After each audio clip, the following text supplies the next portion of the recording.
In the winter of 1912, Carl Gustav Jung was writing the final pages of a manuscript in a way that felt less like completion and more like severance.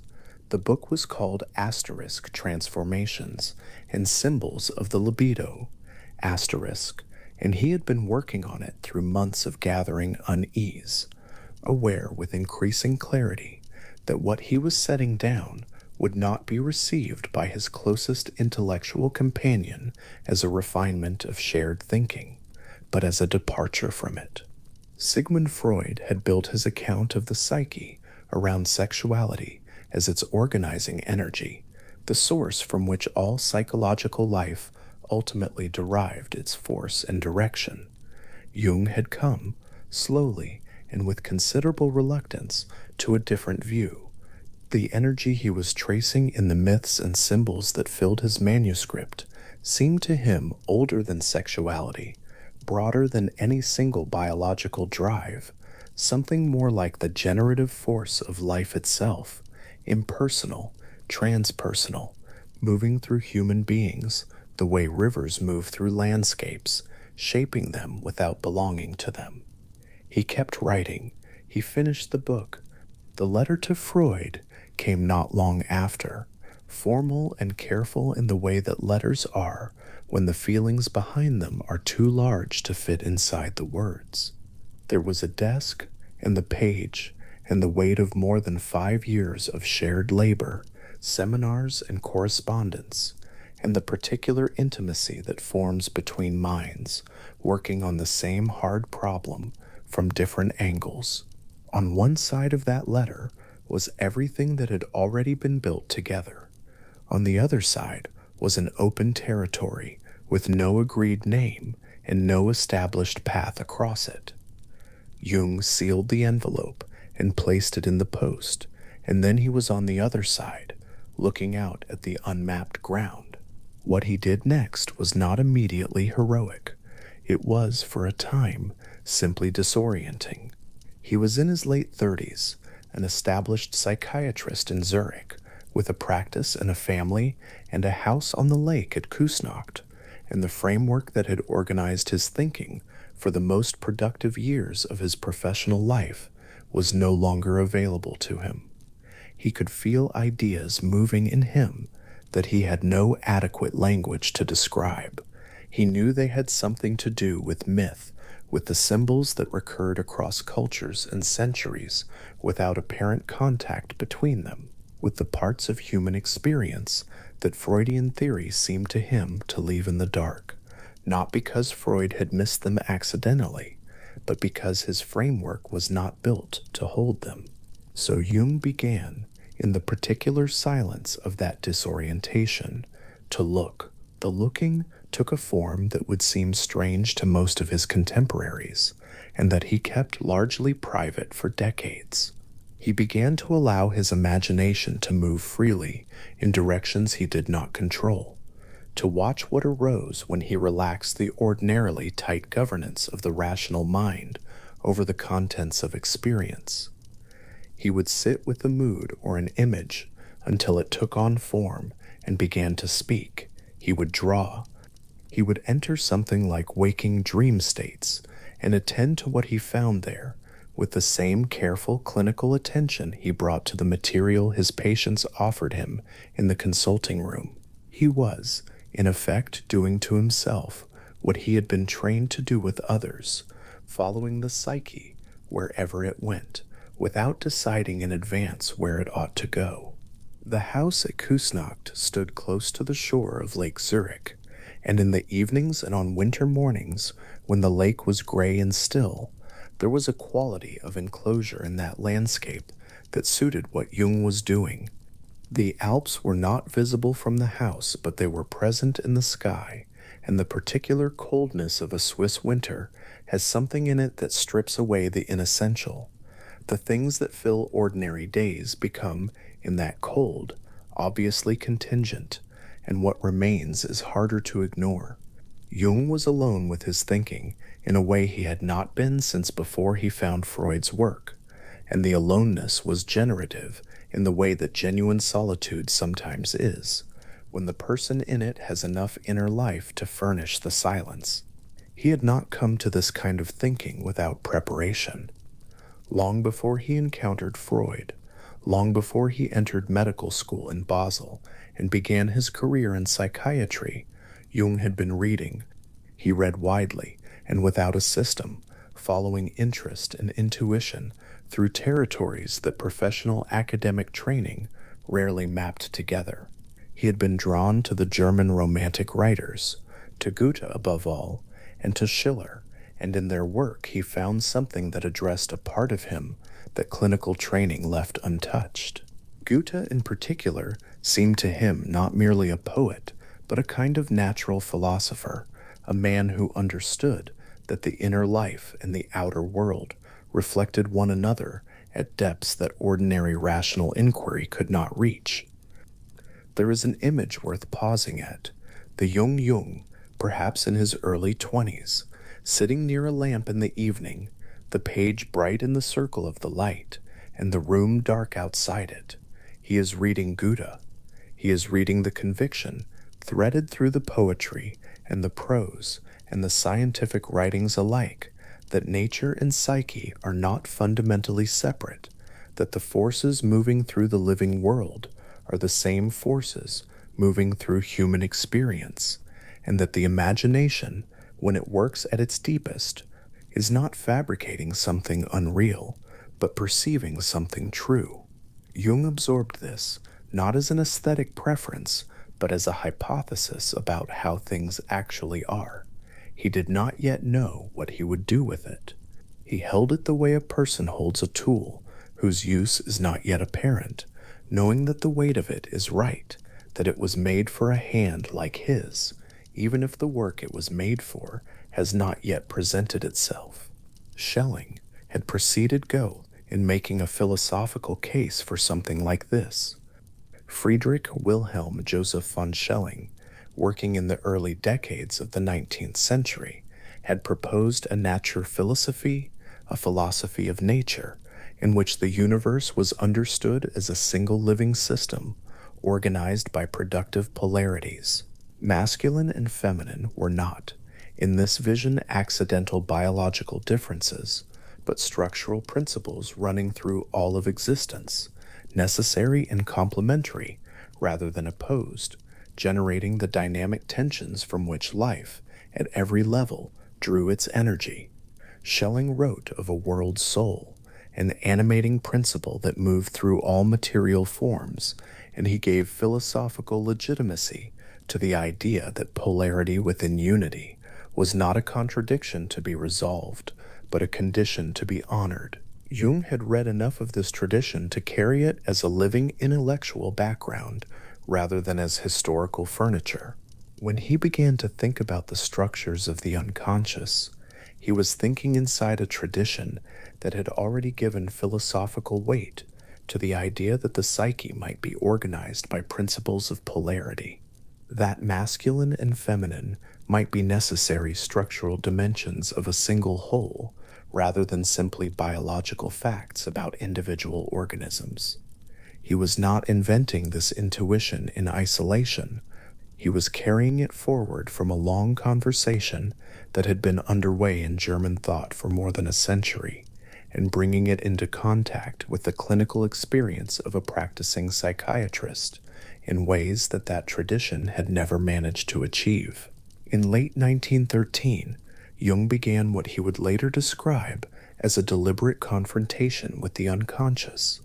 He made the decision consciously, in the way a person decides to enter a room rather than pass it by. He sat in his study and allowed himself to descend. That was the word he used, descent, as though the psyche had depth, the way a landscape has depth, as though the contents of the inner world were not distributed horizontally, but vertically, with some things closer to the surface and others far below. What he found in that descent surprised him, and he recorded it carefully in a series of large, elaborate journals that he had begun keeping in a new and different spirit, not as professional notebooks, but as a kind of inner chronicle, a record of what he was encountering in the territories he was exploring. He named these journals eventually the Asterisk Red Book. Asterisk, or rather, the name came from the large red leather volume into which he later copied and illuminated the material, the one that would rest, locked, in a bank vault in Switzerland for most of the century that followed. The original journals were called the Asterisk Black Books. Asterisk, and they were written first in a looser hand as immediate records of immediate experience. The Asterisk Red Book.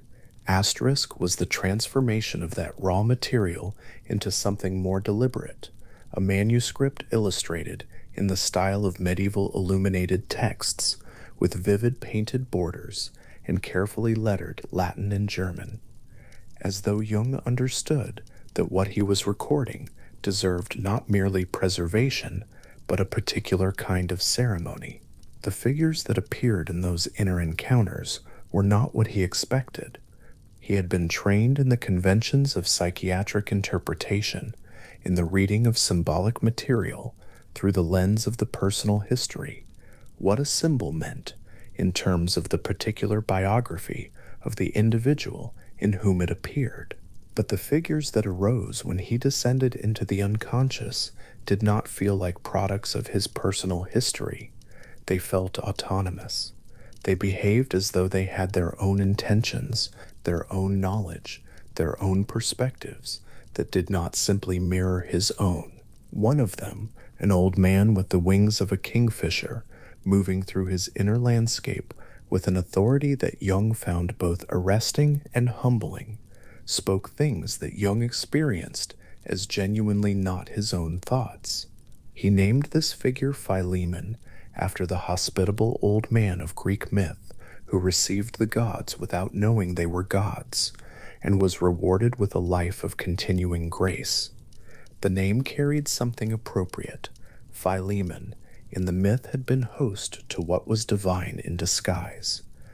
Jung's Philemon also seemed to carry something that exceeded Jung's own ordinary thinking, arrived at views Jung had not reached on his own, posed questions Jung had not thought to ask, and demonstrated a patience with complexity that Jung, in his more anxious moments, found instructive simply by contrast.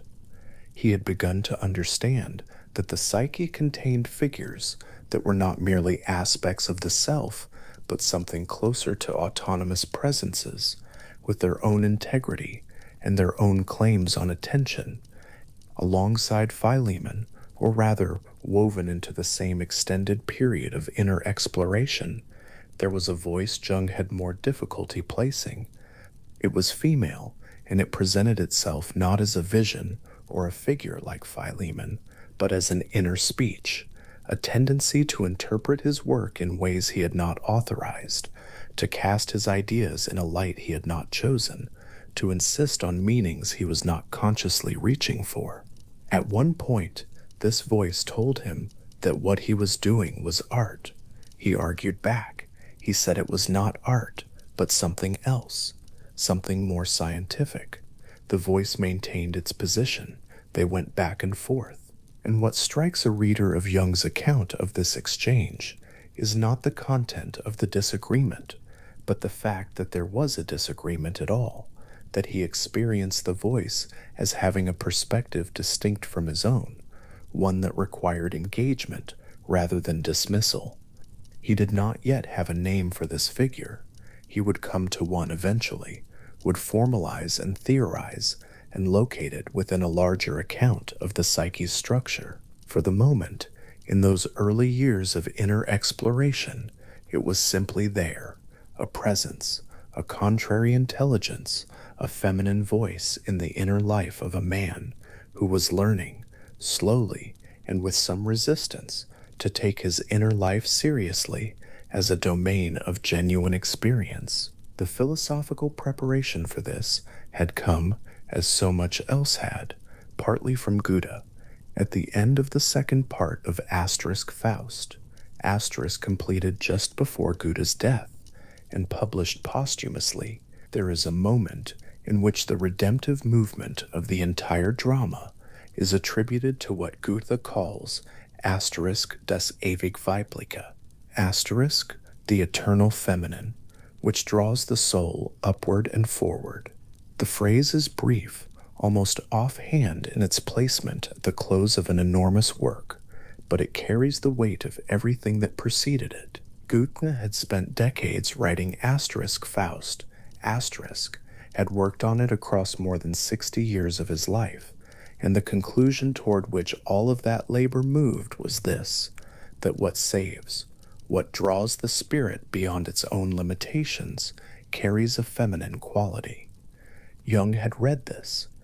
He had read it young and again in his professional years, and when the feminine voice began to speak inside his own inner experience, he was not entirely without a frame for it, though the frame was literary and philosophical, not yet psychological, not yet his own. The Romantic tradition in Germany had been insisting on something like this for more than a generation before Jung was born. The irrational, the nocturnal, the dreamlike, the feminine, these had been positioned not as threats to the orderly enterprise of Enlightenment reason, but as its necessary complement and correction. Schiller, in his essays on aesthetic education, had argued that the harmonious human being required both form and sensuous impulse, the shaping principle, and the living energy that the shaping principle was meant to organize. Without the second, the first produced only rigidity. Without the first, the second remained formless and self-consuming. The tension between them was not a problem to be eliminated, but the condition of everything creative. Jung was absorbing this not as intellectual history, but as lived conviction. He could feel, in his own experience, something like what these writers were describing, a tendency in himself toward what he might have called the formal, the rational, the structuring, the analytical, and alongside it something else that did not cooperate, that pushed against the structure, that insisted on dimensions of experience. The structure was not built to hold.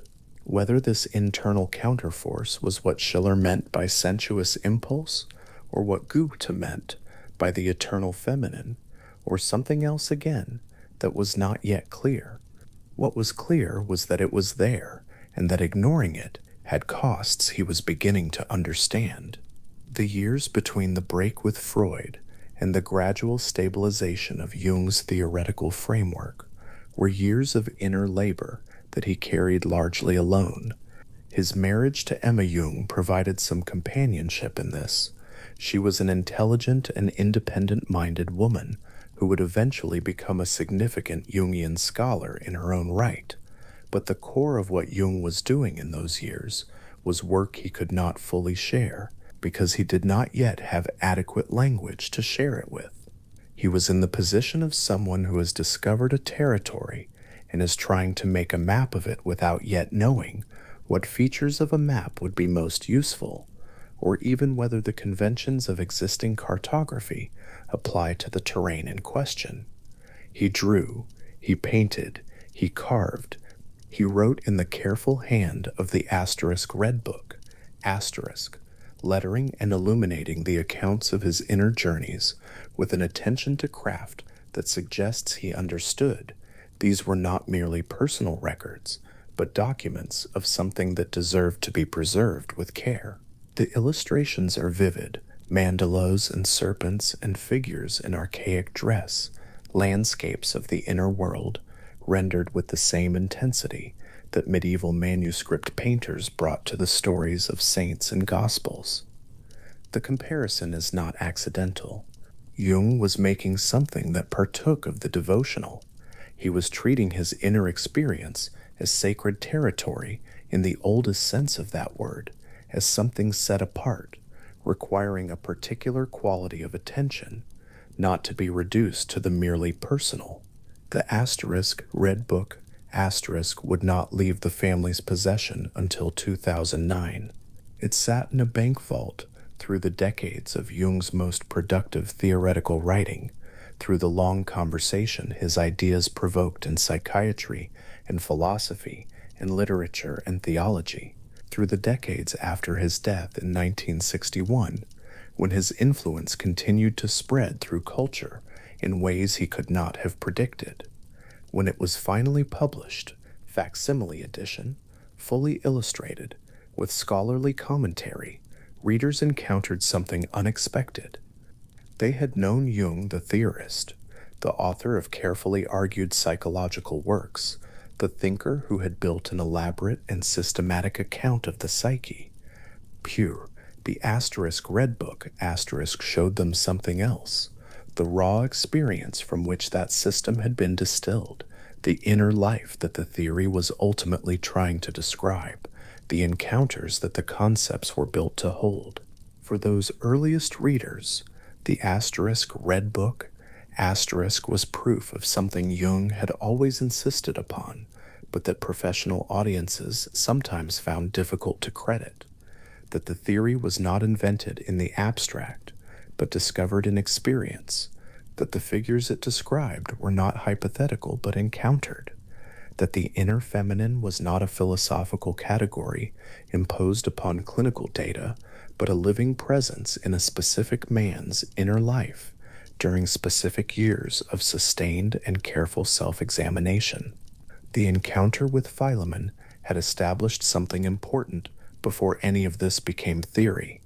It had shown Jung, in the most direct possible way, that the psyche contained figures that were not simply his own thoughts in disguise, that when he entered the inner world and attended to what he found there, he found presences that had their own perspectives and their own demands, that speaking with them was genuinely different from speaking to himself. If Philemon was not simply Jung, if Philemon knew things Jung did not know, and held positions Jung had not arrived at on his own, then the inner world was not a simple mirror of the conscious mind. It was something more like a country, one that the ego visited rather than inhabited, in which the ego was not necessarily the most important resident, in which other figures moved and spoke with an authority that the ego could recognize as real, even if it could not fully account for it. The feminine voice, present alongside Philemon in those years of inner exploration, would eventually be understood as another such figure, not an echo of any woman Jung had known, or not simply that, but something structural in the psyche of a man, a contrasexual presence that carried what the conscious attitude left behind, that spoke from a different register than the voice Jung recognized as his own. He would theorize this eventually. He would give it a name and a place in a larger psychological architecture. But in those early years between 1913 and the gradual stabilization of his thinking in the 1920s, it was simply an experience he was trying to be honest about, something present in him that he had not put there and could not fully account for and did not want to dismiss. The biography of an idea often begins this way, not with a theory, but with an experience that the theorist cannot ignore, that presses against every available framework until a new one is built to hold it. Jung's intellectual formation, Goethe, Schiller, Schelling, the Romantic tradition's rehabilitation of the irrational, the philosophical seriousness it gave to polarity and to the feminine as a structural principle, had prepared a ground in which the experience could be received as philosophically significant rather than dismissed as merely personal. The break with Freud had created the space in which a genuinely new framework could be built by removing the gravitational pull of an existing one that would otherwise have organized everything around itself. In the experience itself, Philemon speaking thoughts that were not Jung's own, the feminine voice insisting on meanings he had not chosen, the sustained inner encounters recorded in the black notebooks and later illuminated in the red leather volume, had provided the raw material from which the theory would eventually be built, not hypothetically, not from reading alone, not from the clinical material of patients considered at clinical distance, but from the inside of a prolonged and deliberate inner exploration that left Jung changed by what it found, and that he spent the rest of his long life working to understand. The asterisk red book. Asterisk rested in its vault. The lock held. The illuminated pages lay in the dark. The paint and the ink and the careful lettering sealed away from a world that was not yet ready to receive them, or that Jung was not yet ready to offer them to, or both. Outside the vault, the theory developed. Seminars were given, papers were written, the conversations began that would continue long after the man who started them was gone. Inside the vault, the source material kept its silence, vivid and particular and whole, a record of what had actually happened in the inner life of one man during years that had not been easy and had not been resolved, and had not resulted in comfortable certainties, but had resulted in something more lasting than certainty. They had resulted in a set of questions that were genuinely open, genuinely worth asking, and genuinely capable of organizing a life's worth of thinking without ever being exhausted. The pages waited, the lock remained closed, and the questions that the pages contained: what lives inside a man that he did not put there? What speaks in him when the ordinary voice goes quiet? What feminine presence moves through the inner life of a person who is, by the ordinary account of things, simply and straightforwardly himself? Those questions were already loose in the world, finding their way into the seminars and the clinical hours and the late conversations that begin to grow around any serious thinking once it is shared. The vault held the source. The questions had already left the vault, carrying nothing more than what they were: old, open, and strangely, persistently alive.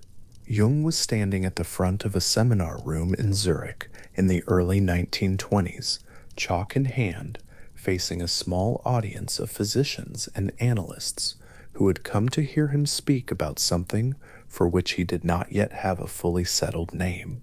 He paused before the German word asterisk, Seele, asterisk, soul, in the way a man pauses before lifting something he knows will be heavier than it looks. The word was old. It carried centuries of theological weight, centuries of poetic weight, and now he was asking it to carry something else entirely, a precise psychological structure, observable in dreams and symptoms, and the particular quality of men's attachments that sat beneath personality and beneath biography in a region of the mind he was only beginning to map with any confidence. He turned the chalk slowly in his fingers. Then he began. What he was trying to describe was not the soul as theology understood it. It was something structural, a layer of the psyche, present in every man, not because any individual had placed it there, but because the architecture of the human mind itself seemed to require it. To reach it, he needed the listener to follow him downward through several distinct floors of the psychic interior, past the surface of conscious identity, past the layer of forgotten memories and personal history, into something older and more impersonal than either of those. The descent was not dramatic. It was more like watching water find its way down through stone, patient, gravity-led, unhurried by anything on the surface. The first distinction he drew was between two strata of unconscious life, and the distinction mattered enough that without it, the rest of the argument had nowhere to stand. There was what he called the personal unconscious, the accumulated residue of an individual life, the repressed wishes and buried memories and unprocessed experiences that made up the unique history of a single person. Every man carried this. It was his alone, as particular as his face or his handwriting. But beneath it, Jung argued, lay something that no individual life had deposited and no individual life could fully exhaust. He called it the collective unconscious. The word asterisk, collective, asterisk was precise. He meant something shared, not by a family, not by a culture, though cultures gave it their particular colors, but by the species itself, by every human being who had ever dreamed or feared or longed for something just outside the edge of what could be named. What gave the collective unconscious its structure were what he called archetypes. He was careful about this word, careful in the way a man is careful when he knows the word he is reaching for will be misunderstood if he reaches too fast. An archetype was not an image. That was the misunderstanding he most wanted to prevent. An archetype was the predisposition toward an image, the formal readiness of the psyche to organize experience into certain shapes rather than others, the way a crystal lattice is present in the solution before a single crystal has formed. Every particular image that arose from the collective unconscious, the great mother, the wise old man, the shadow, the divine child, was the archetype clothed in culturally particular dress. The archetype itself was invisible, structural, a kind of inner gravity that pulled certain experiences into certain shapes. The image is useful, an empty mold waiting to be filled, not by anything at all, but by the specific kind of material the mold was shaped to receive. The mold has been there since before any individual pore. It will still be there after the material hardens, and the object made from it has lived its life and returned to undifferentiated matter. In between, the mold gives shape to what might otherwise remain formless, and the shaped thing can be recognized across enormous distances of time and culture because it was made in the same mold as everything else of its kind. A man in 14th century Tuscany and a man in 20th century Zurich and a man in 2nd century Alexandria could each dream a figure of remarkable feminine beauty who seemed to know him more deeply than he knew himself, and the differences between the three dreams would be cultural and personal, while the structural similarities would point to something that no one culture had invented and no one biography had deposited. This is where Jung's argument about the anima begins, not in any particular man's life, but in the architecture of the psyche itself.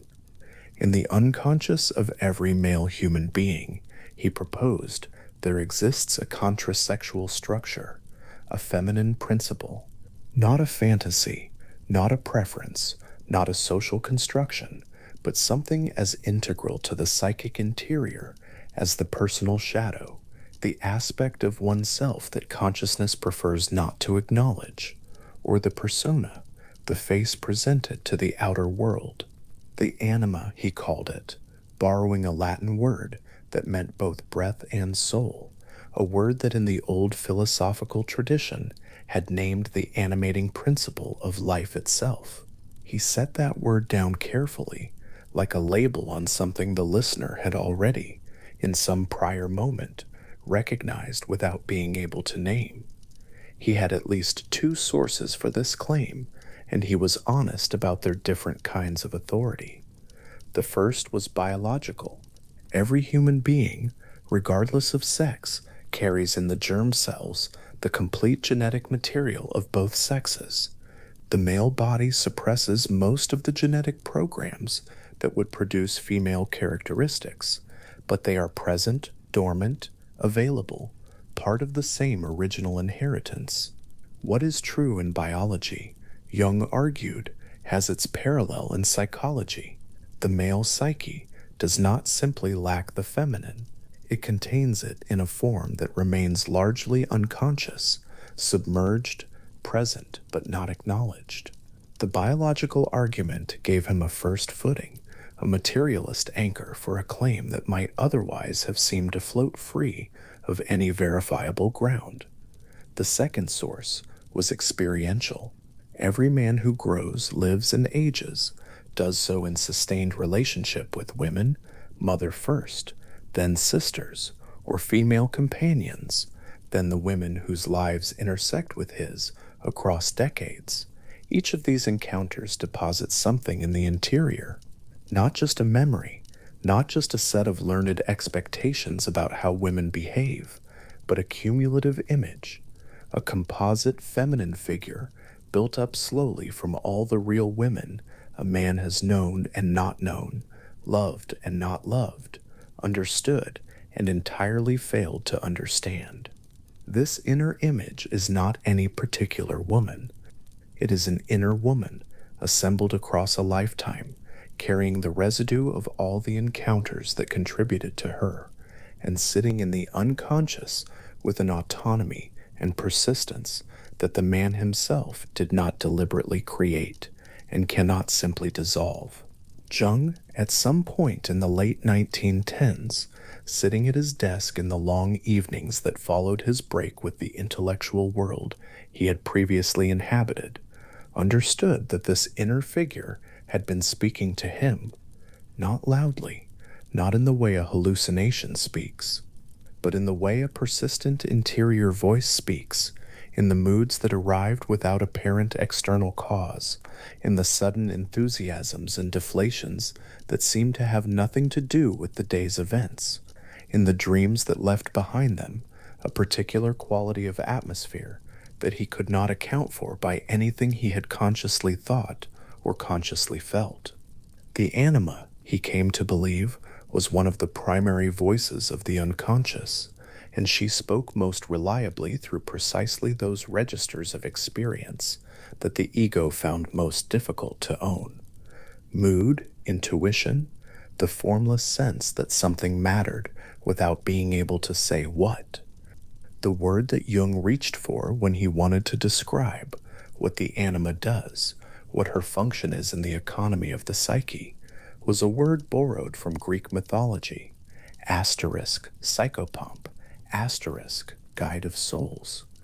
In the old Greek stories, the god Hermes held this role. He stood at the threshold between the living and the dead, torch in hand, and conducted the souls of the newly deceased down into the underworld, and brought the messages of the gods back up into the world of the living. He moved in both directions. He was comfortable at thresholds in a way that most figures were not, at home neither entirely in the upper world nor entirely in the lower, but in the passage between them. What the anima does, in Jungian terms, is structurally identical. She stands at the interior threshold between the ego's conscious world and the depths of the collective unconscious, and she conducts material between them, dreams coming up through her from below, creative impulses arriving through her from regions the ego cannot directly access, moods descending through her from layers of the psyche that are older than any personal history. The torch in the hand of the guide in the old myth is not decorative. Without it, the underworld is entirely dark, entirely formless, and nothing that lives there can be encountered in any usable way. Without the anima's mediating function, the depths of the male unconscious remain inaccessible, present but unavailable, powerful but inchoate. The energy they contain cannot rise into creative life. The wisdom they hold cannot arrive at the surface in any form the conscious mind can work with. The anima is not merely a psychological feature to be noted and set aside. She is, in Jung's formulation, the interior condition of access to the deepest resources of the psyche. And that makes her not incidental, but structurally central, not a curiosity of inner life, but something closer to its animating ground. Before the anima can be met in her own nature, however, before any conscious relationship with her can be established, she is almost invariably encountered first in projection. This is the word that carries the most weight in understanding how the anima actually enters conscious life, and it is worth sitting with what the word means before moving past it. Projection, in the psychological sense Jung gave it, is not a deliberate act.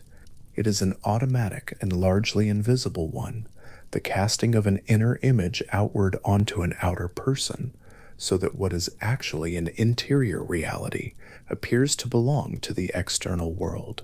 The inner image is experienced as a characteristic of the other person. The man does not see the image, he sees only the person, who appears to be exactly what the image says she is. A man standing before a woman he has only just met, experiencing an inexplicable sense of recognition, a sense of having known her before, of there being something about her that exceeds the available evidence, of her carrying an importance that seems to arrive independent of anything she has actually said or done. He cannot account for this feeling. It is not rational in the ordinary sense of the word. It is not constructed from an assessment of her qualities and a conclusion drawn from the assessment. It arrives whole, prior to evaluation, with the force of something far older than the present moment. What he is recognizing in Jungian terms is not her, or not only her. He is recognizing his own anima projected onto the surface of her person, lighting her from within with a quality of luminosity that belongs to his own interior life and is now being experienced as though it were native to her. This is not a dismissal of what he feels. The emotion is real. The experience of recognition is real. Something is genuinely happening, and its reality is not diminished by being understood. What the Jungian reading adds is not a negation, but a location. The source of the luminosity is inside, not outside, and the outer person has become the occasion of the inner encounter rather than its cause. The distinction is philosophically important and practically important, though at the moment the feeling arrives, it tends to feel like the last distinction in the world that matters. Projection is the mechanism through which the anima first becomes perceptible. Before it, she is entirely unconscious, present in the structure of the psyche, active in the economy of moods and intuitions, but without form or face or any feature that the ego could encounter directly. Projection gives her a face. It gives her the face of a real woman, seen through a light the projecting man does not know he is generating. The outer woman becomes, for the duration of the projection, the visible form of an invisible inner reality. She carries qualities that the man has not yet developed in himself, a certain quality of feeling, a certain access to depth, a certain creative vitality, a certain capacity for the kind of perception that bypasses the analytic mind entirely. He experiences these as her qualities. He cannot yet experience them as his own because they have not yet been integrated. They live in the unconscious, and the projection is the mechanism by which the unconscious makes them visible to the ego, dressed, necessarily, in the features of someone real. The persona, as Jung understood it, is the structure that faces outward, the social mask assembled across years of adaptation to collective life, professional life, the demands of a world that requires a man to be consistent and presentable and legible to the people around him. Every man develops one. It is not dishonest. Exactly. It is the instrument of social functioning, the set of attitudes and behaviors that make it possible to move through the world without constant renegotiation. But it is not the whole person. It is not even the most interesting part of the person. It is the part of the person that the world can most easily use. What Jung noticed was that the persona and the anima stood in a precise structural relationship to each other, a relationship not of harmony, but of compensation. The more completely a man identified with his persona, the more insistently and autonomously his anima tended to manifest. The perfectly armored executive, the impeccably rational scientist, the man whose public face never admitted a moment of uncertainty or softness, such a man did not lack an inner feminine. He had, in Jung's formulation, pushed it further down, where it operated with less interference from the ego, but with correspondingly less guidance from it as well. An anima that has been ignored for long enough develops something like a will of its own. She finds her own outlets. She appears in dreams with an intensity proportional to how long she has been denied. She influences behavior from below in the moods and the irrational attachments and the sudden collapses of composure that no amount of persona management can entirely suppress. The image that holds this is useful to dwell on: a heavily armored figure standing straight in a public space, the armor polished and fitted and expressing perfectly the role that is being performed. The face above the armor is composed. Nothing passes through the bearing that would suggest anything other than perfect command.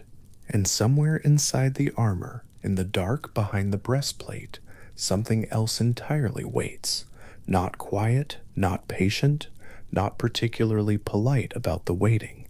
The contrast is not a criticism of the armored figure. The armor may be necessary and may have taken real effort and real courage to construct. The point is only that the construction of the armor did not make the thing inside it go away. It made it wait. And the waiting, in Jung's account, never goes on indefinitely. This compensatory relationship between persona and anima has a practical implication that Jung took seriously in his clinical work. When a man came to him whose outer life was organized entirely around performance and control, whose emotional life had been subordinated entirely to professional function, Jung did not interpret this as the absence of inner life. He interpreted it as a particularly vigorous inner life that had been given no acknowledged place, that was therefore all the more active in the unconscious, and that was likely to surface in whatever form it could find, whether through the body, through the dream life, through the quality of the man's attachments, or through the specific texture of his suffering.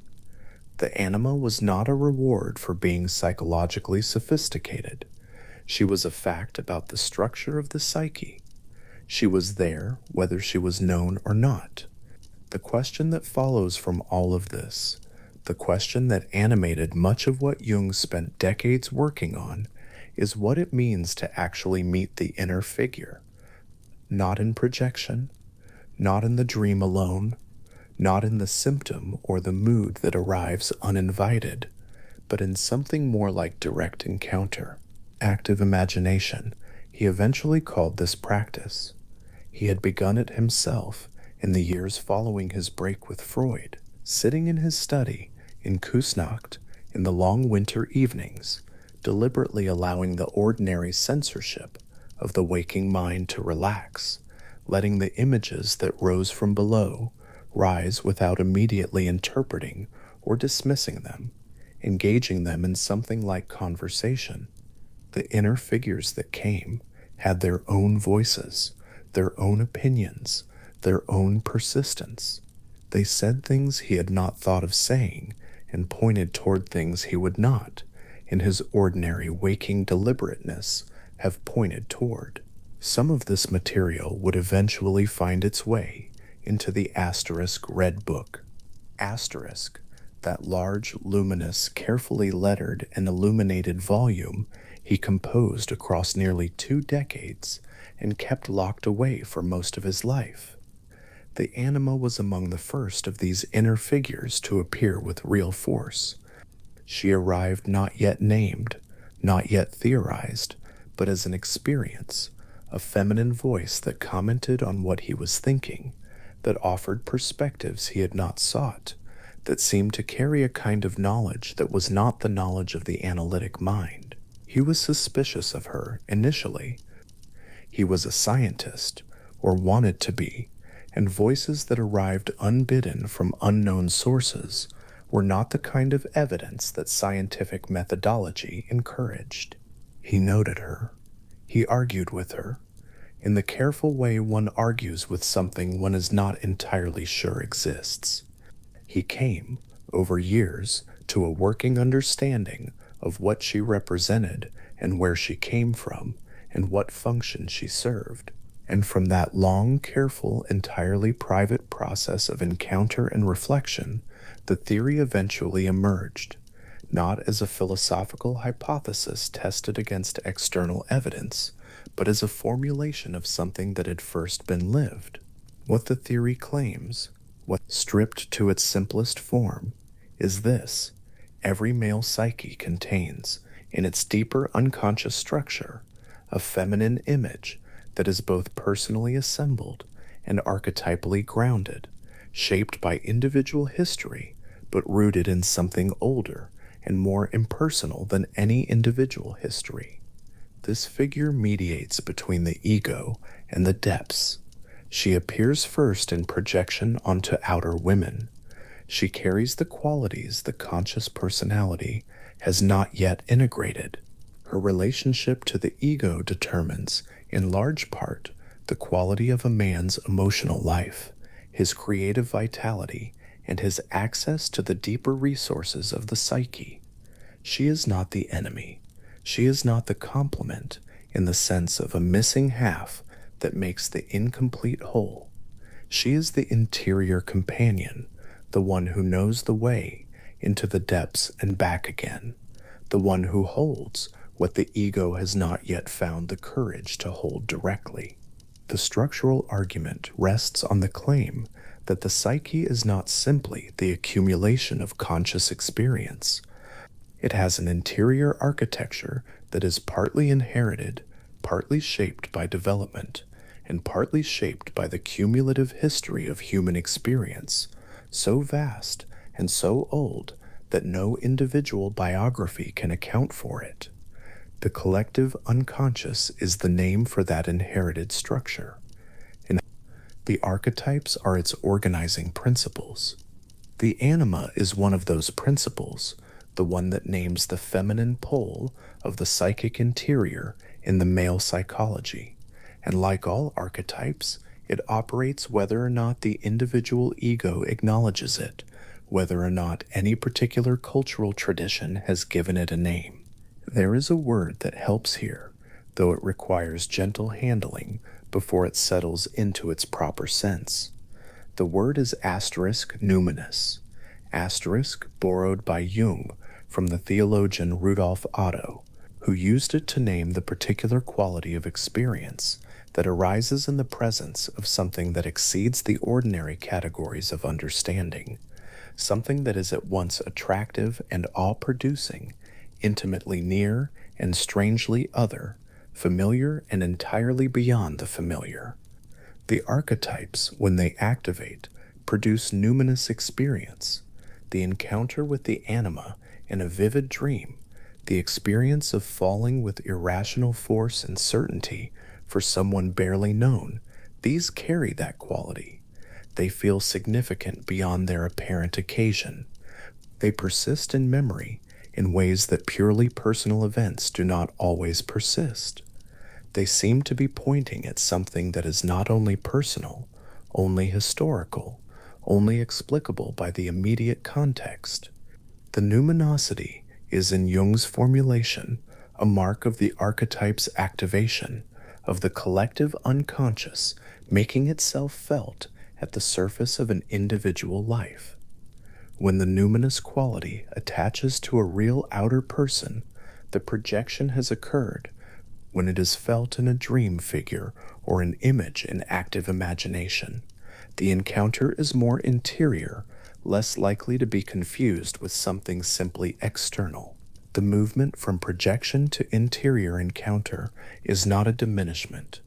It is the movement from seeing the anima outside to beginning to find her inside, which is where, in the end, the work of relationship with her has to happen if the relationship is to produce anything lasting.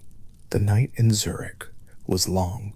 The seminar audience sat with the chalk marks on the board, with the careful weight of the word asterisk, Sela asterisk, with the sense that what they had been given was a map whose territory they had in various ways already been crossing without knowing the terrain, had a name: the personal unconscious, the collective unconscious, the archetype as formal predisposition, the anima as the inner feminine of the male psychology, the persona as her structural opposite, projection as the mechanism of first encounter.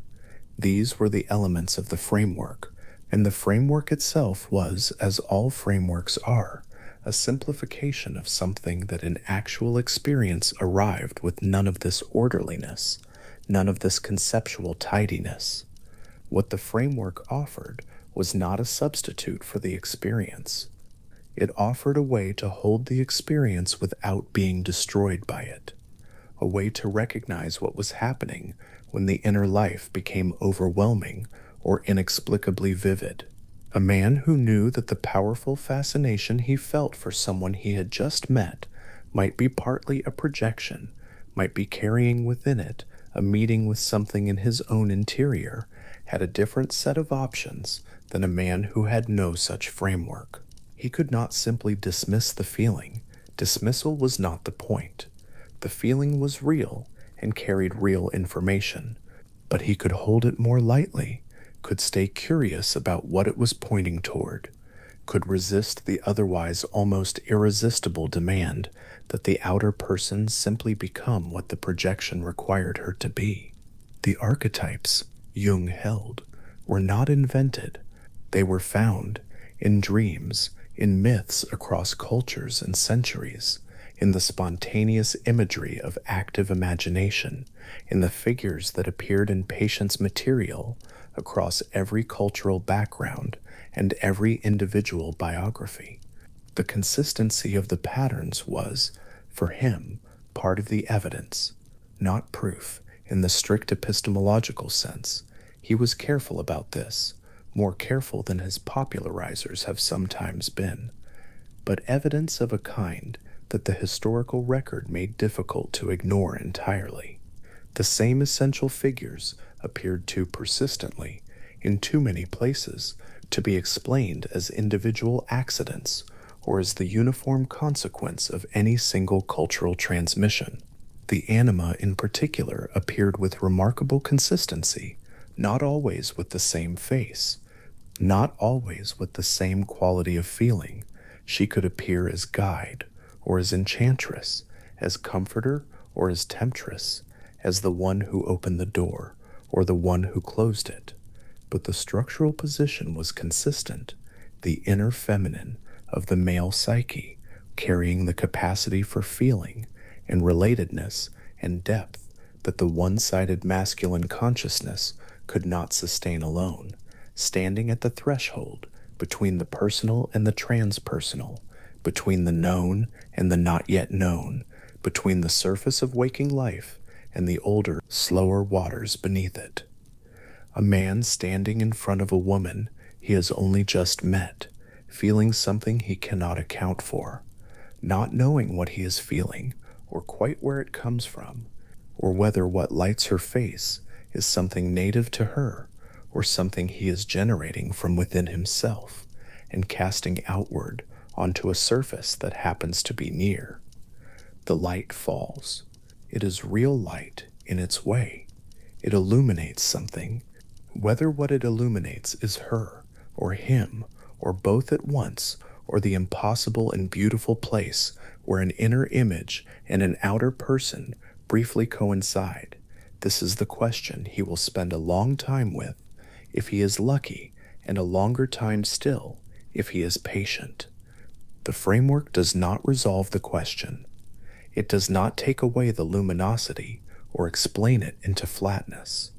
It holds the question in a larger context, names the mechanism without diminishing the experience, suggests that the light has a source worth finding, even though the finding will take longer than any single evening's certainty. The lantern belongs to the man who carries it. The light falls wherever he turns, and what dazzles him in the world, sometimes what arrests him, what stops his ordinary movement, and makes him stand in the particular stillness of genuine encounter, is, sometimes, a light he has been carrying without knowing it all along. Emma Jung was sitting at her desk in Kusnacht In the early 1940s, a piece of paper in front of her and a pencil held lightly above it. The house was quiet in the way that houses become quiet when the morning has not yet fully organized itself into demands. Outside, the lake would have been gray-green, carrying its usual unhurried presence. She had been thinking about where to begin, and the word that kept returning to her was asterisk Eve. Asterisk, simple, old, weighted with everything the tradition had made of it, and with much the tradition had not yet thought to say. She reached for the paper and began to write a list, not a definition, a list of what the word meant before the argument started, and what it did not mean, and where the distinction between the two would become important. This is the kind of thinking that takes place before the visible work begins. It is patient and quiet, and it does not show up in the finished manuscript, but everything in the finished manuscript depends on it having happened. She was working on what would become, years later, a careful and serious study of the inner figures that her husband had been circling for decades, and she was beginning, as any careful thinker must, at the beginning. The beginning, for Jung's model of the anima, is not a theory. It is a recognition. Before the anima becomes a named structure with developmental stages and a set of associated mythological figures, it is simply the quality of feminine presence a man carries inside himself, unexamined, operating well below the threshold of his conscious life. Most men carry it this way for a long time. Some carry it this way for their entire lives, never noticing the figure in the background, never asking what she wants or why she keeps appearing at moments of emotional intensity, never wondering whether the woman in the dream, who will not speak her name, might be trying to say something he has not yet learned how to hear. Jung organized this carrying into a sequence, not a sequence of moral improvement, not a ladder the man climbs to earn some prize at the top, but a sequence in the sense that a landscape has sequences, the way a valley opens into a plain, the way the plain rises gradually toward foothills that deepen into mountain, each terrain requiring its own way of moving. The sequence has 4 forms, 4 faces, through which the inner feminine presents herself as a man's inner life develops, and Emma Jung took these 4 forms seriously enough to spend years thinking about what each of them actually meant, which is to say, what each of them actually asked of the man who was living inside it. The first form is the one she wrote down first on her paper that morning, Eve. The name carries its full weight of association, and that weight is part of the point. In the beginning is the body. In the beginning is the need. A man at the earliest stage of his relationship with the inner feminine experiences her as nature does, immediate, powerful, undifferentiated, entirely concerned with the most basic conditions of existence. She is warmth. She is nourishment. She is the ground from which everything grows and to which everything returns. There is nothing wrong with this, in the way there is nothing wrong with an acorn. The difficulty is only when the acorn is expected to remain an acorn indefinitely. Jung understood the Eve stage of anima development as rooted in the original experience of the mother, not the mother as a person with her own complex history and interiority, but the mother as the infant's first experience of the world's generosity or withholding. This is the feminine as pure biological source. The man who remains at this stage unconsciously, who has not noticed that this early experience has become a template through which he filters all subsequent experience of the feminine, will find himself organizing his relationships according to needs he has never clearly named. He will seek, in the women around him, a particular quality of unconditional provision. He will experience ordinary human limitation, a woman's tiredness, her other interests, her refusal to be infinitely available, as a kind of abandonment, as though the world itself had withdrawn. And because the template is unconscious, because he does not know that he is applying it, the experience will feel to him like evidence about the woman, rather than information about his own interior. The Eve stage is not a failure, it is a beginning. It is where the relation to the inner feminine starts, and the recognition that it is a beginning rather than a destination is itself a significant piece of psychological work, quiet, unhurried, requiring nothing more than the willingness to look at what is actually happening beneath the surface of the familiar. Emma Jung paused over this word, asterisk, beginning asterisk, and added a note to herself in the margin. The nature of a beginning, she was thinking, is that it contains everything that follows in compressed and undeveloped form. The oak is already there, in the acorn, in some sense that is real without being visible.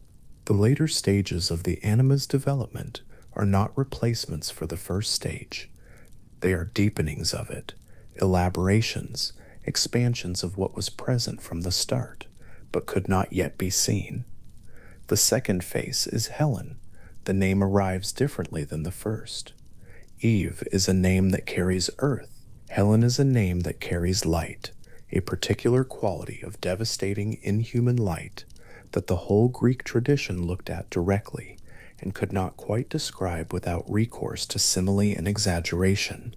Faces that launched fleets, old men who stop speaking when she passes through a gate. The tradition understood that what it was describing was not simply a beautiful woman, but a quality of beauty that exceeds the personal, that seems to belong to something other than the individual carrying it, that acts on those who encounter it as though they are being addressed by something beyond the ordinary range of human experience. Jung recognized in this literary tradition something he had observed in the consulting room and in his own inner life, the quality of what happens when the anima is projected onto a particular real woman with particular intensity. The man at the Helen stage of development experiences the beloved with a force and a luminosity that seems inexplicable by anything he knows about her. He has known her for a week. He has exchanged 3 conversations, and yet the experience is one of recognition so deep it seems to cross time, as though he has always known her, as though her face was waiting for him before he had begun to look. This feeling is real. The mistake is not in feeling it, but in taking it entirely at face value, in concluding that the intensity of the experience is a direct measure of the depth of the connection, rather than at least partly a measure of the depth of what he is carrying inside himself. The Helen stage introduces something the Eve stage did not contain: beauty as a spiritual force. The man at this stage is genuinely moved. He is genuinely elevated. The lover who writes poetry for the first time in his adult life because the feeling requires a form that prose cannot carry. This is not foolishness. It is a real contact with something real. The inner feminine at the Helen stage is teaching the man something about his own capacity for longing, for reverence, for the experience of another person as something larger than ordinary life allows for. These are genuine gifts.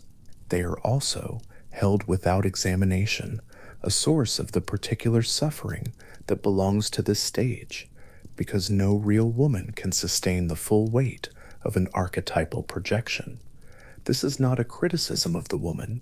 It is a structural observation about the nature of archetypes and the nature of actual human beings. The woman who carries the Helen projection for a man will at some point become visible as herself, tired some mornings, impatient in certain situations, interested in things that do not include him, limited in the ordinary ways that human beings are limited. And when this happens, the man who has been living at the Helen stage will experience something that feels like devastation, not because the woman has done anything wrong, but because the image he had been carrying has been disturbed. The light dims, the recognition fades, and what is left is either the more difficult and more genuinely intimate work of loving an actual person, or the search for another surface onto which the projection can be relocated.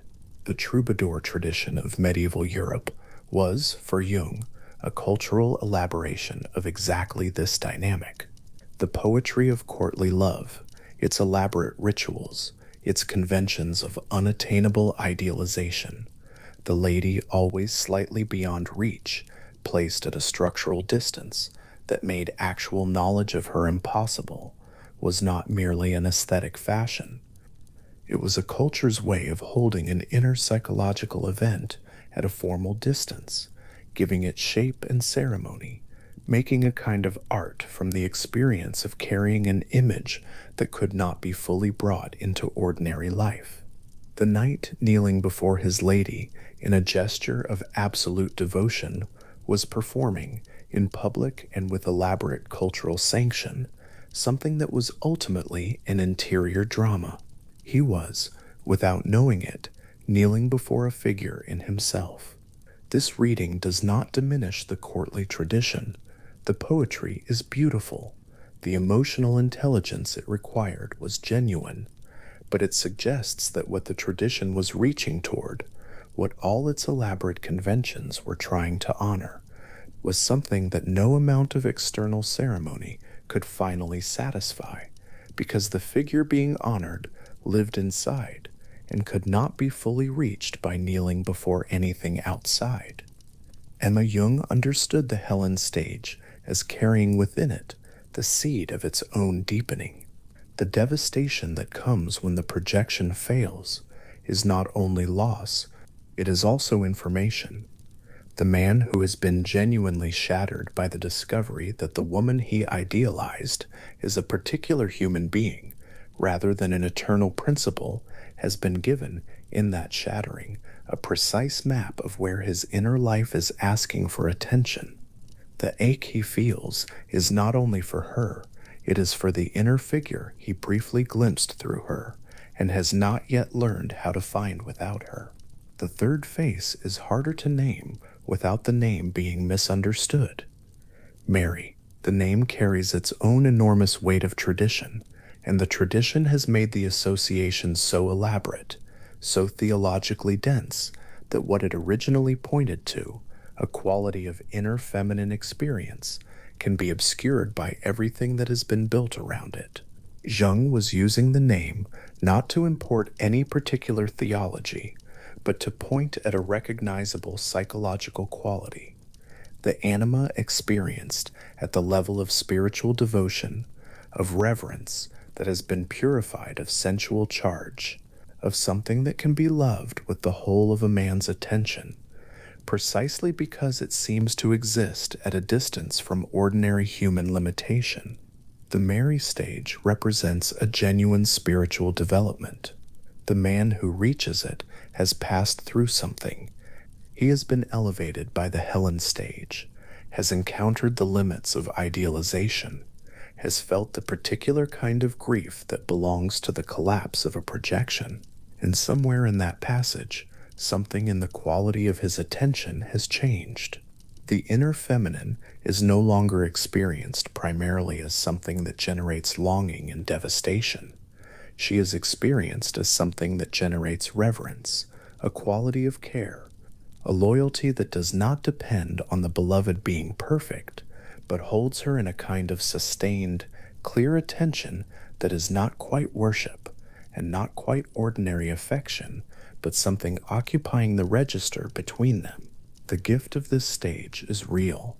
Men who carry the anima at the Mary level are often capable of a quality of sustained loyalty and spiritual seriousness that the more volatile energies of the Helen stage cannot easily sustain. The devotion is steadier, the attention is gentler.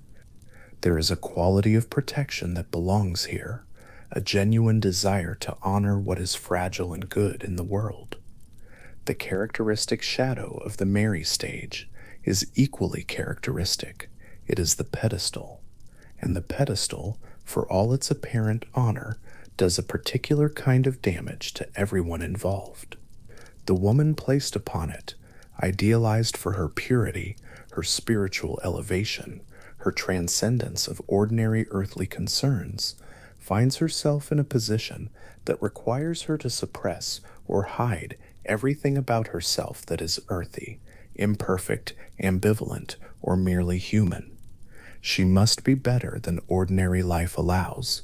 She must represent something, and the man who has placed her there, in his sincere desire to honor what he loves, has inadvertently made a prison out of his admiration.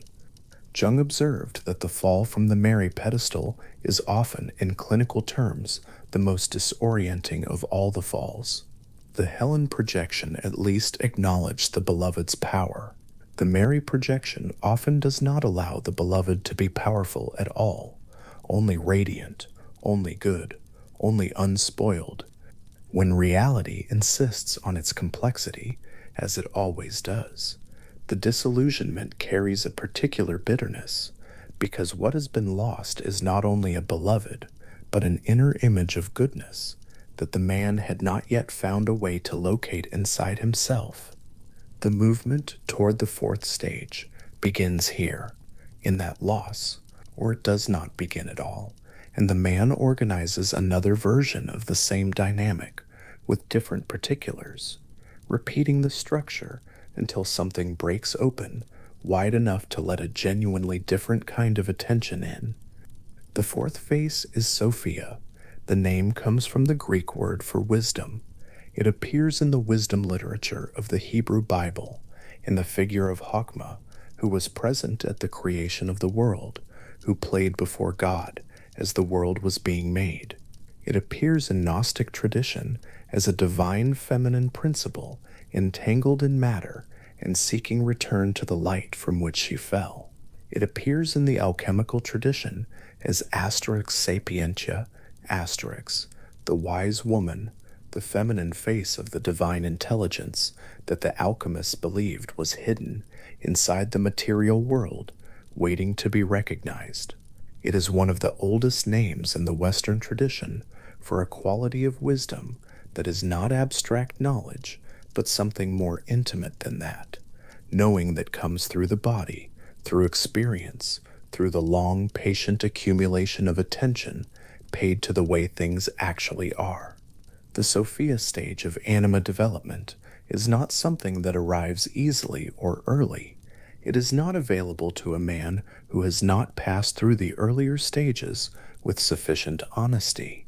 It requires the Eve stage's acknowledgement of embodied need.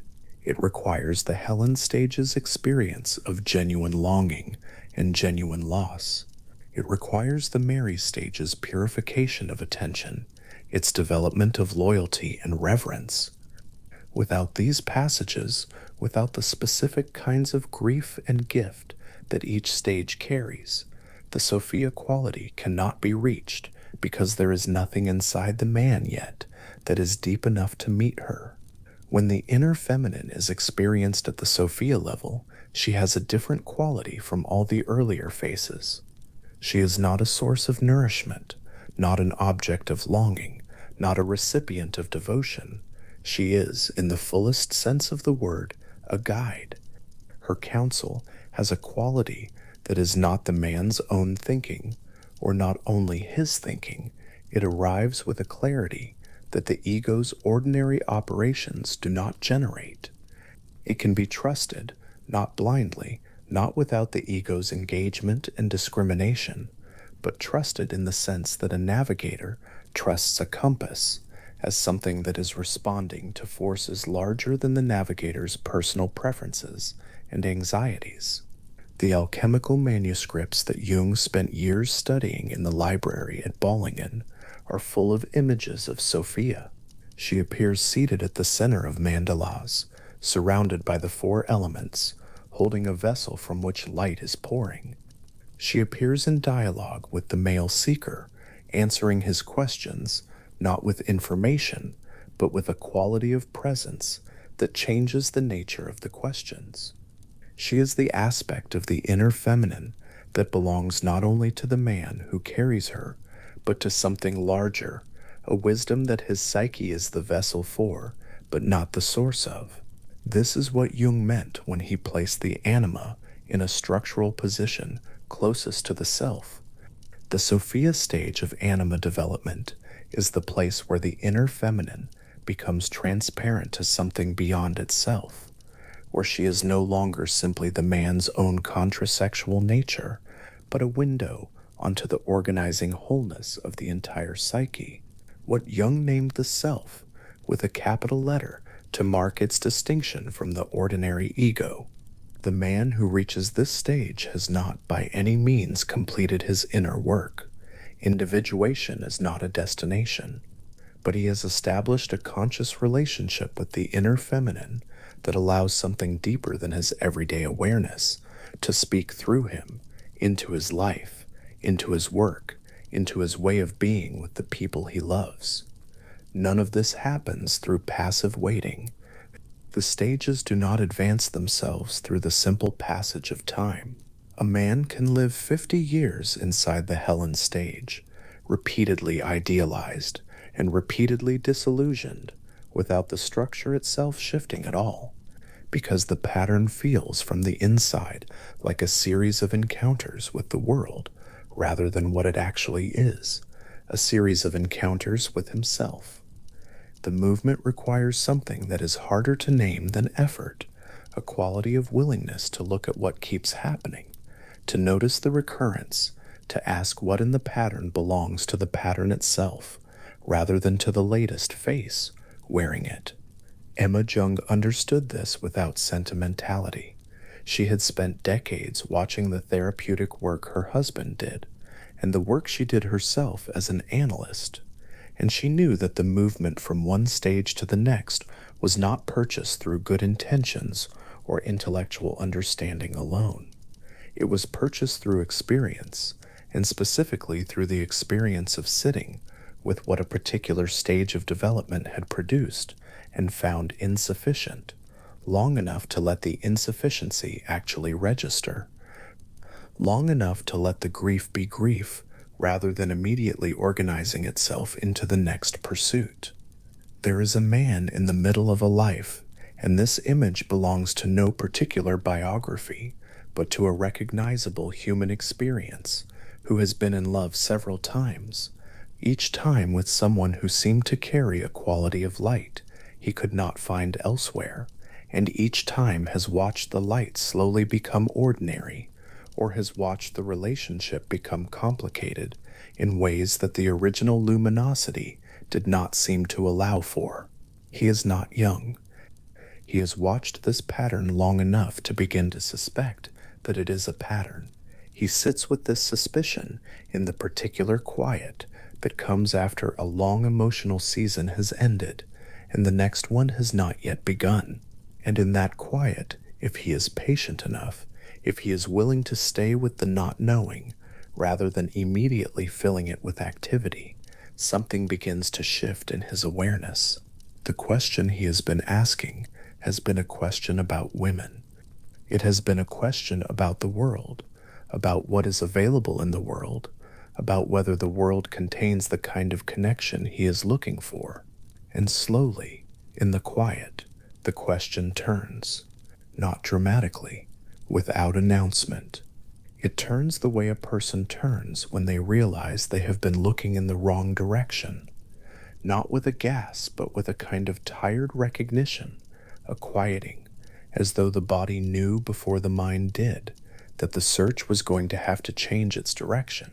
The question turns inward, not in the sense of self-absorption or withdrawal from the world. The inner work that Jung described is not a retreat from relationship, but a deepening of the capacity for it. The man who has begun to recognize his own anima, to notice her in his dreams, to feel her qualities in the moments when he is most alive and most genuinely himself, to distinguish between what he is actually encountering in a woman and what he is projecting onto her from his own interior. This man is not less present in his relationships. He is more present because he is meeting the actual person rather than the image he has brought to her. Dante's first sight of Beatrice, a young woman in Florence, glimpsed once and carried for a lifetime, belongs in its proper section of this unfolding account. But the principle it illustrates, the way an outer encounter can become a permanent inner presence, the way the anima recognized in the world is eventually carried back inside and becomes a guiding figure for the work of an entire life. This is the movement the four stages are tracing. Eve, Helen, Mary, Sophia, from nature to beauty to devotion to wisdom, each stage containing the previous ones. Each stage deeper than the one before, not because it is better or more spiritually elevated in the sense of being further from ordinary life, but because it is more interior, more clearly understood as belonging to the inner life rather than being sought in the outer world. Jung once wrote that the anima was the soul of a man in a precise and ancient sense, not the Cartesian soul, that thin and isolated kaihito, but the soul as it appears in Homer and in the earliest Greek thinking, the psyche as the breath principle, the animating quality, the thing that makes the difference between a living and a dead face. The anima is what animates. She is the quality of aliveness that flows through a man's experience when he is genuinely engaged, genuinely moved, genuinely present to whatever is in front of him. When she is unconscious, that quality is available to him only through the outer world, only through the women he encounters, the art that stops him, the pieces of music that arrive without warning and do something to his chest. When she begins to become conscious, the quality becomes more durably available, more accessible in ordinary life, less dependent on the outer world to provide it. This is not a loss of outer relationship. It is, in the Jungian account, the precondition for genuine outer relationship. The man who has done some work with his inner feminine is less likely to place the unbearable weight of archetypal projection on the actual human being in front of him. He is more likely to see her, her particular history, her own interiority, the ways she is unlike the image he brought to the encounter. The love that becomes possible after some of this work is different from the love available before it. It is quieter in some ways, less overwhelming, less consuming, less dazzling, and more sturdy, more genuinely interested, more capable of sitting still with another person in the ordinary hours that make up most of a life.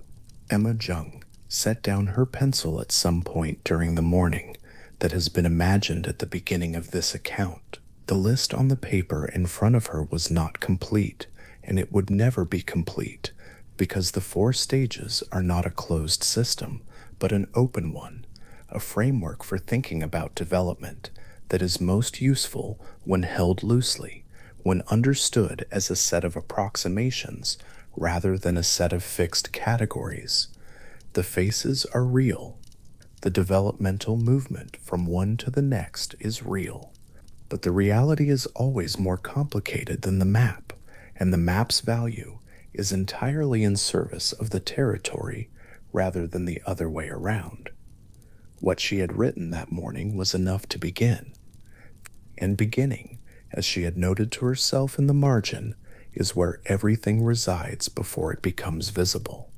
The window beside her desk would have been showing the lake by now, the gray-green light of the early morning having settled into something steadier, the water moving in its familiar, unhurried way. The lake does not know that it is beautiful. It does not know that it has been looked at by people who carried great questions and found in its unasking surface something that helped the questions settle. It simply holds the sky in its water and moves and is still in its own rhythm. And for anyone watching it long enough, something of that rhythm passes into the body and becomes available. The four faces of the anima are like that, held in the mind long enough. Eve, with her quality of earth and need and original generosity, Helen, with her light and her devastation, and the genuine contact with longing that she makes possible, Mary, with her steadiness and her invitation toward a more sustained attention, and Sophia, quietest of the four, seated at the center of the mandala with her vessel and her light, waiting with the patience of something that has always been there and does not need the man's urgency to continue being what she is. Wisdom, in the oldest sense of the word, is not something acquired, it is something recognized. The way a face is recognized rather than constructed. The way a path becomes visible in a landscape that was already there before anyone walked it. The Sophia quality that represents the Anima's fullest development is not a reward for having gotten through the earlier stages successfully. It is a quality that was present at the beginning, as all the later stages were present in the first, the way the oak is present in the acorn without yet being available to be known. The man who has sat long enough with his own inner life, with his dreams, with his moments of unexpected emotion, with the women he has loved and lost and carried forward, begins gradually to hear a different quality in the inner voice. Not his own familiar thinking, with its preferences and anxieties and habitual patterns, but something that seems to come from further down, from a place in the psyche that has not been shaped entirely by his personal history, something that carries a quality of clarity that his ordinary mind cannot consistently generate, something that knows, in the particular way that only depth knows, what the next step actually is. This is Sophia speaking.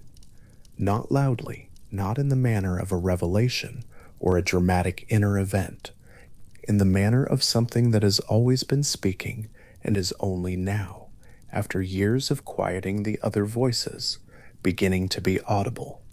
Emma Jung would finish her manuscript in time. It would be published after her death, careful and rigorous and full of the particular kind of attention that takes the inner life seriously without requiring it to be dramatic. She had spent her working life inside this material, thinking about what the inner feminine actually was, and what it asked of the people carrying it, and what she had found at the end of all that thinking was not a closed system, but an open one, a set of questions that remained alive, that continued to offer themselves to anyone willing to sit with them in the particular patience that genuine inquiry requires. Outside her window, the lake held its light in that unhurried way that lakes hold light, not possessively, not urgently, simply allowing the light to be present in the water for as long as the light continues to fall. The morning continued its own slow progression. The manuscript was not yet finished. The question was not yet answered, and would not be finally answered, because the kind of question it was does not admit of final answers. It admits of deeper and deeper forms of engagement, and the deepening is itself the destination, if the word applies at all. There is something in a lake that has always seemed to know this. It reflects without holding. It receives without grasping. It moves without going anywhere. And in moving without going anywhere, it remains what it is, clear at the surface, unknowably deep below, and entirely at rest in the particular quality of its own continuing presence, not arrived at from somewhere else, not waiting to be finished, simply there, and whole, and still in the way that all deep things are still, which is to say not still at all, but moving with a slowness that only becomes visible when something watches long enough to let the watching itself go quiet. In the great hall of a minor court in the south of France, sometime in the 12th century, a singer rose to perform before an audience of lords and ladies who had eaten well and drunk freely and were now settling into the particular receptivity that follows a long feast. The song was ** chanson, ** a poem set to melody, structured around the figure of a lady who stood at a high window and looked down. Below her, a knight. Between them, an impossible distance that the song made beautiful rather than sorrowful. The audience listened. They understood it as entertainment, as refinement, as the shape a civilized evening properly took. What they could not have said, because no language existed yet for saying it, was that the scene being enacted before them, the woman at the window, the man below, the distance charged with longing, was also a description of an interior event.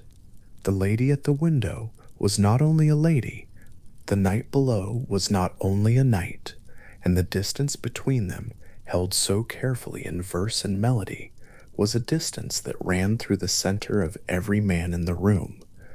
What the medieval courts encoded in ritual and song, and what the great poets of the Western tradition tried again and again to capture in language, was something older than both. It moved through cultures that never knew each other, finding different faces in different centuries, but leaving a recognizable shape wherever it passed. The Greeks felt it. The medieval troubadours constructed an entire civilization around it. Dante followed it through hell and paradise. Goethe spent a lifetime in dialogue with it and named it at the end in a handful of words that have not been improved upon. Whatever it was not simply desire. It was not only love as ordinarily understood. It was something that drew the soul forward and downward simultaneously, upward toward heights the ordinary self could not reach, and inward toward depths it would not otherwise have entered. Jung recognized this movement. He had traced it in his own inner life, in the material that his patients brought to him, in the fairy tales that Marie-Louise von Franz spent decades analyzing with extraordinary care. He looked at what the poets and myth-makers had been doing across centuries, and saw that they were not merely decorating their experience with feminine imagery. They were reporting something. They were describing an actual encounter with an actual dimension of their own interior, something that spoke, that guided, that transformed the one who could bring himself to listen to it, without either grasping it too tightly or turning away. The troubadour tradition, which spread from the courts of Provence through most of Western Europe between the 11th and 13th centuries, produced something unprecedented in the cultural record. It placed a woman, the asterisk domina asterisk, the lady, at the absolute center of a man's spiritual life. The knight's devotion to her was understood not merely as romantic attachment, but as a path of refinement. Service to the lady elevated the man. Proximity to her beauty and virtue, even unrequited, even painful, worked a change in him that nothing else could work. The entire elaborate ritual of courtly love, the formal declaration, the token, the vow, the long wait, was organized around the premise that something in the feminine, properly approached with patience and reverence, could bring a man to a quality of feeling and attention he could not reach alone. There is a psychological reading of this that sits quietly beneath the historical one. What the courts were enacting, without the vocabulary to name it, was the encounter between a man's ego and his anima, the elaborateness of the ritual, the distance preserved, the devotion stylized into convention, the lady kept always slightly out of reach, was a cultural solution to the problem of how to relate to an inner figure of enormous power without being consumed by it. The distance was not cruelty. It was protection. What the knight was learning, kneeling before his lady in the formal posture the tradition required, was how to remain present to something numinous without being swept away by it. This is not so different from what Jung meant by conscious relationship with the inner feminine, the capacity to stand in the presence of the anima without either dismissing her or losing oneself entirely into her. The Dante who stood before Beatrice in Florence in 1274 when she was 9 years old and he was not yet 10, did not understand what was happening to him. He described the encounter in asterisk La Vida Nuova, asterisk with a specificity that remains striking after 7 centuries. The color she was wearing, the quality of the light, the sensation that moved through him when she passed. He understood it as love. He was not wrong, but the love he felt was already doing something that ordinary love does not typically do. It was organizing his imagination. It was giving him an interior compass. Even in that first glimpse, without a single word exchanged, Beatrice was becoming something that was simultaneously herself, a real girl in a real street, and an image that would live in him and work on him and finally guide him through the most ambitious architectonic act in the history of Italian literature. By the time Dante came to write the asterisk Divine Comedy asterisk, Beatrice had been dead for more than 20 years. She existed only within him, and it is within the poem that her real function becomes legible. Virgil guides Dante through hell and the terraces of purgatory, and his guidance is the guidance of reason, meticulous, precise, faithful to what the thinking mind can accomplish when it turns its full attention toward the dark material of human experience. But at the summit of purgatory, Virgil stops. Reason has carried Dante as far as it can carry him, and at that threshold, at the precise moment where the masculine instrument of the mind reaches its limit, Beatrice appears. She does not arrive gently. She arrives with a force that causes Dante to turn toward the old poet beside him, seeking reassurance, only to find that Virgil is already gone. The presence of Beatrice is the absence of the guide who brought him this far. This is not incidental to the poem's structure. It is the poem's deepest structural claim that the inner feminine becomes accessible only after the masculine instruments of reason and will have been honestly exhausted, not abandoned, not defeated, exhausted, used to their genuine limit, and then set down. What comes next cannot be reached by anything Virgil represents. It requires a different kind of surrender. What Beatrice represents in the asterisk Divine Comedy, asterisk, is not quite what she represented in the streets of Florence. She has been transformed by grief and by 30 years of interior life into something that Dante himself could not fully see until he wrote her. She is his anima, arrived at her most developed form, not the girl he saw by lamplight, not the object of adolescent longing, but the figure who knows the interior landscape he has been traveling better than he does. She is ahead of him. She knows where the next turn is. Her authority comes not from her historical existence, but from the depth of the inner work that was done in her name through all those years when she was gone and could only be found inside. The myth of Orpheus is older than Dante by more than 2,000 years, and it encodes a different moment in the same story. Orpheus was a musician. The tradition insists on this before anything else. Not a hero in the ordinary sense, not a warrior, not a man of action. He was someone through whom beauty passed, someone whose gift was so complete that it moved everything it touched, the stones and trees, the wild animals, even the implacable presences of the underworld. His gift flowed from Eurydice, not from her as a separate source, but from his connection to her, from the soul image she carried for him, the inner feminine in her most immediate and vital form. When Eurydice died, Orpheus descended. This is what the myth says happened. He did not accept her death. He went down. He descended into the underworld carrying nothing but his music, and even in that place, even in the realm that by its nature does not yield, and does not feel, and does not move, the music found something to move. Persephone wept. Hades listened. The dead gathered around the sound. and Eurydice was released on one condition, that Orpheus walk ahead of her up toward the light and not look back. Not look back. Trust that she was following.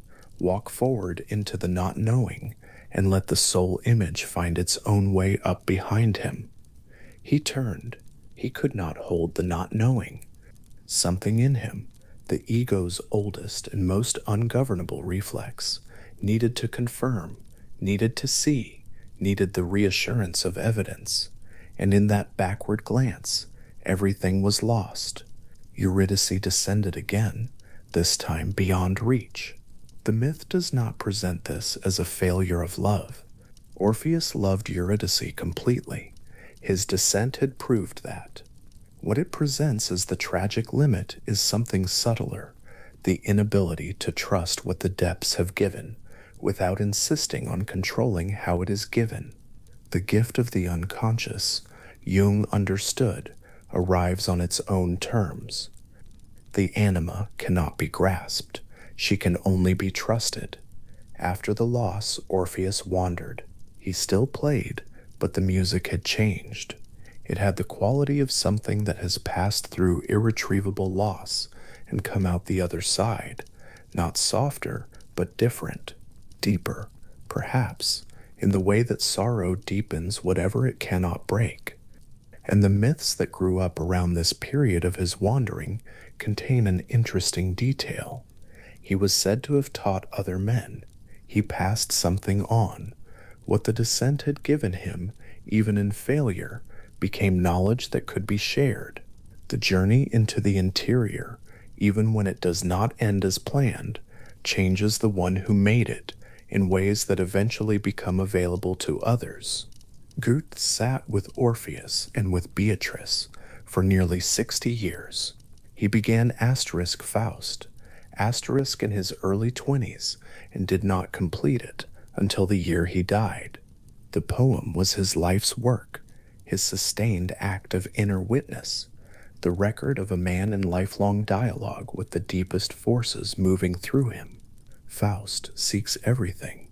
He makes his bargain with Mephistopheles, not out of weakness, but out of a hunger that exceeds any ordinary satisfaction, a hunger for the whole of experience, including its darkest and most destructive passages. He destroys Gretchen. He loses himself in abstraction and then in catastrophic power.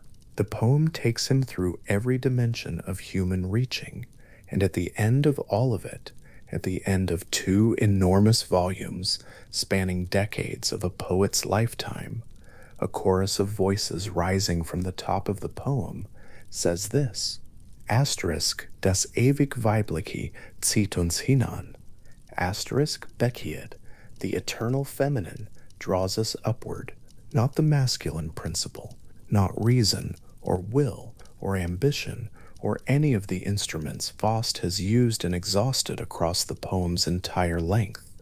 The eternal feminine, the anima at her most cosmic and most generous, not a personal figure, not a woman any particular man has loved, but something that operates through the love of particular women, and through the inner feminine that particular women have always carried on behalf of men who were not yet ready to carry it themselves. Jung returned to these lines across decades of his own work. He did not treat them as metaphor. He treated them as reportage, what Goethe had described in the closing movement of Faust. Asterix was something that Goethe had actually encountered in his own interior, the same force that had come through in the characters of Gretchen and Helena, and the Blessed Virgin who appears at the poem's very end. The eternal feminine was not an artistic device. It was an accurate description of an actual psychic reality that had organized Goethe's creative life from beginning to end, and that Goethe had been honest enough and brave enough and patient enough to follow wherever it led. What Goethe was following is visible in other traditions, under other names. In the Hindu understanding of Shakti, the divine feminine principle is not ornamental to the cosmos, but foundational to it. Shiva, The masculine absolute, pure consciousness, the transcendent ground of being, is real, but without Shakti, he is inert. The images that express this in the iconographic tradition are deliberate. Shiva as ash pale, still, seated, and Shakti as the dynamic force that moves through him and through everything. Power, vitality, creativity, manifestation, these belong to Shakti. Without her, Shiva is pure potential that cannot act. The masculine principle, at the highest level of that cosmology, depends entirely on its relationship with the feminine for any of its capacity to become real in the world. Jung read this not as Hindu mythology in the purely anthropological sense, but as a symbolic record of something that occurs within the psyche. What the tradition was describing, in its own language and its own cosmological frame, was the same dynamic he had found in the individual male psyche, the ego, ordered, rational, bounded, reaching the limit of what ego consciousness can do alone, and finding at that limit that it requires something it cannot generate for itself. The anima is what the Shakti principle looks like when it is encountered not at the level of cosmic theology, but at the level of a man's inner life, in a dream, in an obsessive romantic feeling, in the sudden unexpected arrival of a creative impulse that seems to come from somewhere other than the will. The Taoist tradition holds a cognate understanding. Yin is not the absence of yang. It is the dark, receptive, generative pole without which yang has nothing to move through and nothing to become. The image of the asterisk Taijitu, asterisk, the circle divided into its dark and light halves, each containing a seed of the other, is not a diagram of balance in the static sense. It is a diagram of movement. The dark half generates the light, and the light half at its fullness already holds the seed of the return to darkness. Nothing in the system is finished. Nothing is resolved into permanent dominance. The movement is the point, and the feminine principle in that movement is not passive. The Chinese character for yin suggests shade, the dark side of the hill, but also the valley that holds water and gives life. The feminine is not the absence of force. It is the form that force takes when it deepens rather than expands. What all of these traditions are holding, the courtly love poets Dante, Orpheus, Buddha, the Hindu tantrikas, the Taoist masters, is not agreement on a metaphysical system. They did not know each other, most of them. They were working in entirely different languages and entirely different conceptual universes. What they hold in common is something more basic than agreement. They all encountered the same thing, the inner feminine, the soul image, the animating presence that operates at the threshold between the ego's conscious life and the depths it cannot see into on its own. This presence left marks in every tradition that was patient enough and honest enough to follow where the inner life led. The Western literary tradition gives this presence two characteristic faces, and the oscillation between them runs through the history of Western art like a fault line. On one side, the muse, on the other, the siren. The muse arrives when a man has established what might be called a respectful attentiveness toward his inner life. When he has developed, however imperfectly, the capacity to receive what comes from the depths without immediately filtering it through the demands of the ego, she brings images, voices, melodies, structural forms that the conscious mind alone could not have generated. The history of great creative work is full of this experience. The artist who describes being taken over, the poet who finds that the line he needed has already arrived by the time he reaches his desk, the composer who wakes in the night with the fully formed phrase. These are not metaphors. They are reports of an actual psychic event, the anima as messenger, as intermediary, carrying something from the depths of the creative unconscious up through the threshold of awareness and into the world. The siren arrives when projection has not been worked through. The enchantment is genuine. Odysseus, bound to the mast, could hear the beauty of the siren's song perfectly well, and its beauty was real. What made it fatal was the directionlessness of the longing it awakened. The siren calls, and what she promises is total dissolution into beauty, total relief from the effort of being a bounded, particular self. This is the anima at her most overwhelming, when she has not been given conscious form and so exerts her power without the moderating influence of ego consciousness. The man who follows a siren is not wrong to find her compelling. He is wrong only in not understanding what is actually happening, that the compulsion is coming as much from inside him as from anything outside him, and that what it needs is not a different woman, but a different quality of inner attention.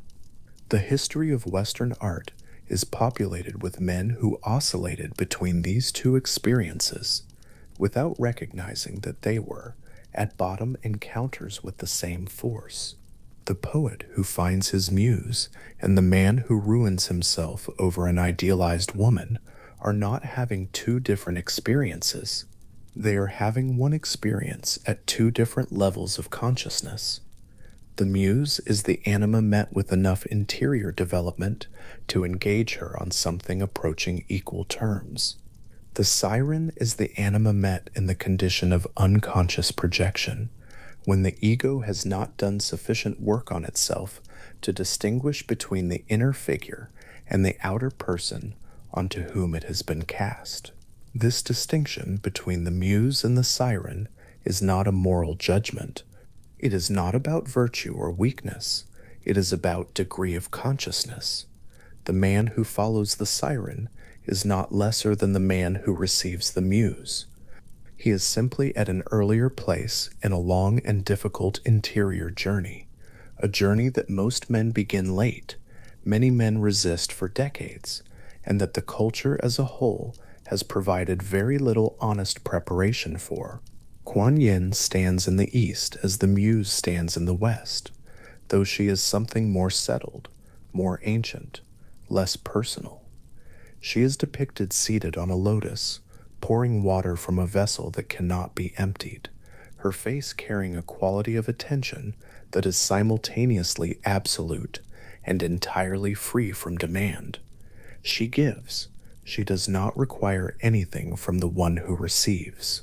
She is the compassionate feminine presence at the cosmos's center, not a guide in the directional sense, not leading anywhere in particular, but holding, sustaining, making a certain kind of aliveness possible through the simple fact of her inexhaustible attention. Jung read Kuan Yin and the Bodhisattva tradition. She belongs to as expressions of the anima at what he had called her highest development, the Sophia stage, the figure of divine wisdom, the inner feminine who is no longer a projection screen for any particular man's particular unresolved longing, but a genuine presence available to consciousness, once consciousness has prepared itself to receive her. Preparation here means something specific. It means the willingness to stop insisting that the inner feminine be what the ego needs her to be. It means tolerating the loss of every image of her that the ego found comforting. It means coming to the inner encounter with genuinely empty hands. The man at his desk late at night, writing into a silence that has taken on the quality of presence, he knows something of this, even if he has no language for it. He has been at this desk for hours. The ordinary ego strategies have been exhausted. The ideas he planned to write have run out, or have revealed themselves as insufficient, and in the aftermath of that small failure, something else has begun to move. He does not quite know where the next sentence is coming from. He finds himself writing not toward a destination he can see, but toward something he can only sense, something slightly ahead of the thought, drawing the thought forward rather than following from it. The feeling is not his own will. It is something he is receiving. He writes toward it, the way a man walks toward a low light in a dark field, not certain what the light is, not certain how far the field extends, but drawn by the specific quality of that particular illumination, unable to credibly claim that the decision to keep walking is entirely his own. The traditions that recorded these encounters across cultures and centuries did not all reach the same conclusions about what was encountered. The medieval troubadour saw his Damna, Dante saw Beatrice, Goethe saw the eternal feminine. The Hindu Tantrika felt Shakti moving through the body like current through a conductor. The Taoist found yin in the valley's receptive darkness, in the way water finds the lowest place. Each of these is a culturally specific form given to an experience that preceded the form. The experience was first. The language came after, always slightly inadequate, always shaped by the particular tradition, and the particular century, and the particular life through which it had to pass. But underneath all the different languages, the same recognition that the masculine principle, taken alone and taken to its furthest reach, arrives at a limit, and at that limit, something waits. What waits is not named the same way in every tradition. Jung gave it a particular name, located it in a particular structural position within a particular theory of the psyche, and traced it through the dreams and fantasies and active imaginations of patients in a particular city, in a particular century. All of that specificity matters. It is what makes the theory a theory rather than a myth. But the specificity also has a cost. Any particular name and any particular theory is a container with edges, and what it contains is always somewhat larger than the container. The Anima, as Jung named her, is a more precise instrument than the eternal feminine, as Goethe named her, and it is a more precise instrument for exactly the reason that precision always comes at a cost. It sacrifices the amplitude of the vaguer term for the clarity of the narrower one.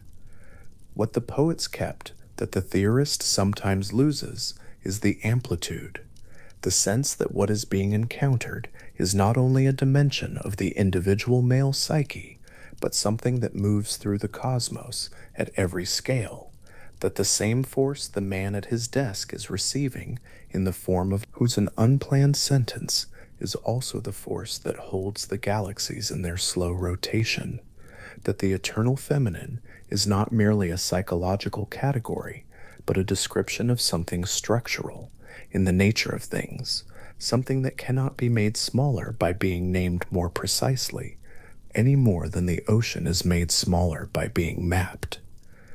The troubadour's lady was at her window, the night was below. The song between them carried something that neither of them could hold alone. This was 12 centuries ago, in a court that no longer exists, in a language most people in the world cannot read. The song is gone, the hall is stone and dust, but the distance the song was made to hold, the distance between the ego and the soul image, between the masculine principle and the feminine it requires, between the surface of a man's conscious life and the depths his anima inhabits and tends and keeps alive, that distance has not changed. It is the same distance it was when Orpheus stood at the entrance to the underworld, lyre in hand, about to descend. It is the same distance Dante felt at the summit of purgatory when Beatrice appeared and Virgil quietly withdrew. And somewhere in the long lineage of men who have felt this distance and followed it inward, through song, through poetry, through myth, through the deliberate and patient interior work that Jung tried to map and name, something has been accumulated. Not a conclusion, not a destination, something more like a quality of attention passed forward through the centuries in everything the inner feminine has ever moved a man to make. The medieval singer did not know he was passing it forward. Goethe did not write Asterix Faust, Asterix as a transmission, Dante did not climb through paradise as a gift to the future. Each of them was simply following what drew him, following the inner feminine wherever she led, writing what came. But the attention they brought and the honesty with which they followed left something behind in the work, something that is still available to the man who comes to it in whatever century he happens to be alive in. The muse is a figure who has been present in every century under different names, moving through the courts of Provence and the streets of Florence, through the study where Goethe sat, very old, completing the final pages of Asterix's Faust.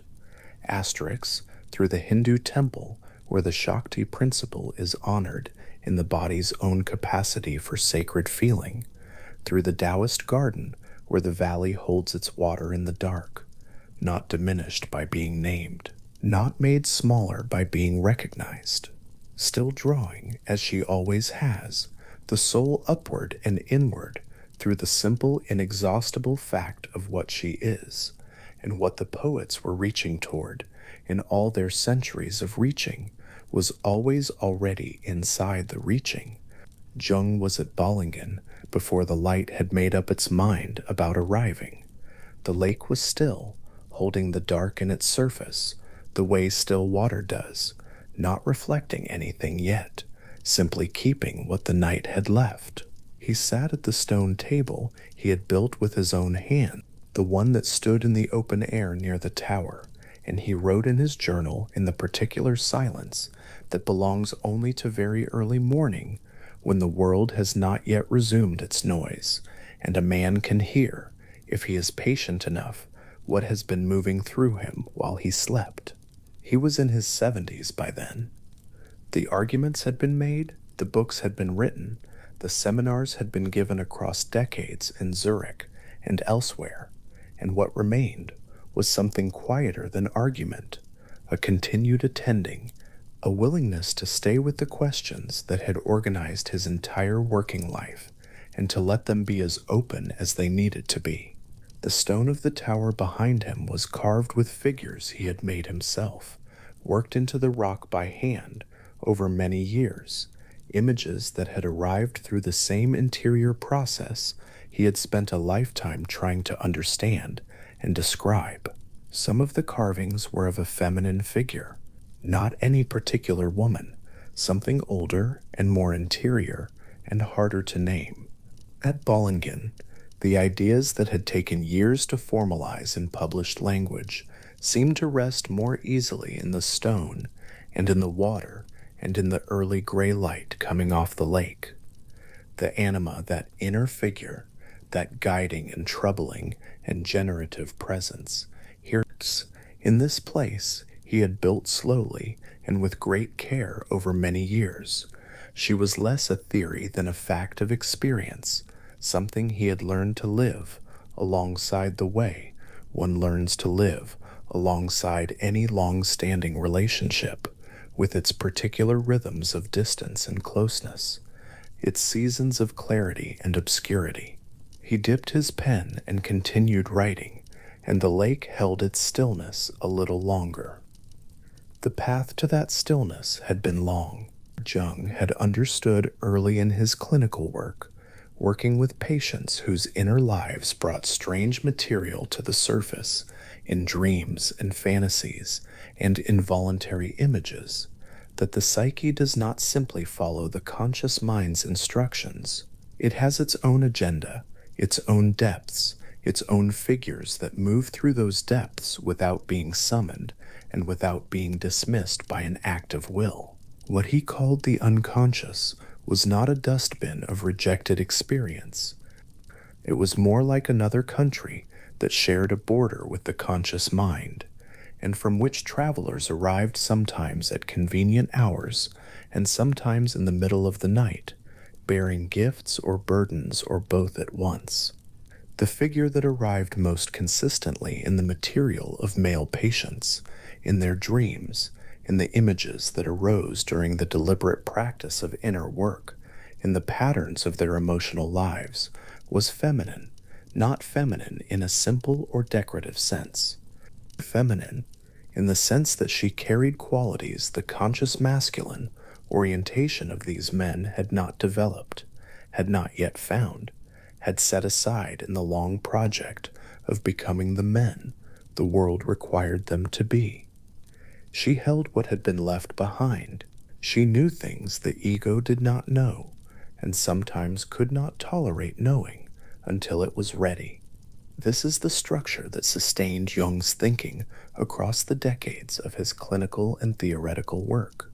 A man grows into the world by developing certain capacities, reason, direction, the ability to hold a position under pressure, the willingness to act without having resolved everything. These are genuine capacities, and they serve genuine purposes. What they cost in their development is the quieter half, the receptive, the imagining, the feeling, the part that does not press forward, but waits and listens and knows from inside rather than from above.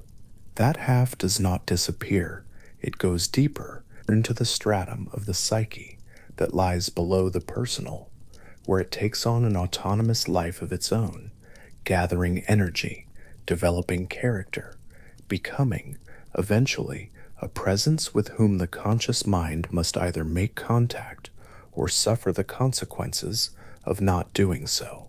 The word Jung used for this technique of making contact was active imagination. The description of it sounds simple, and the practice of it is among the most demanding things he ever asked of anyone, including himself. To practice active imagination, a man relaxes the ego's habitual management of inner life, the constant editing, interpreting, redirecting that keeps unconscious material from rising too freely and allows what lies beneath to come forward in its own form, in its own images, speaking in its own voice. Then, the ego does not simply absorb what comes, it engages, it responds.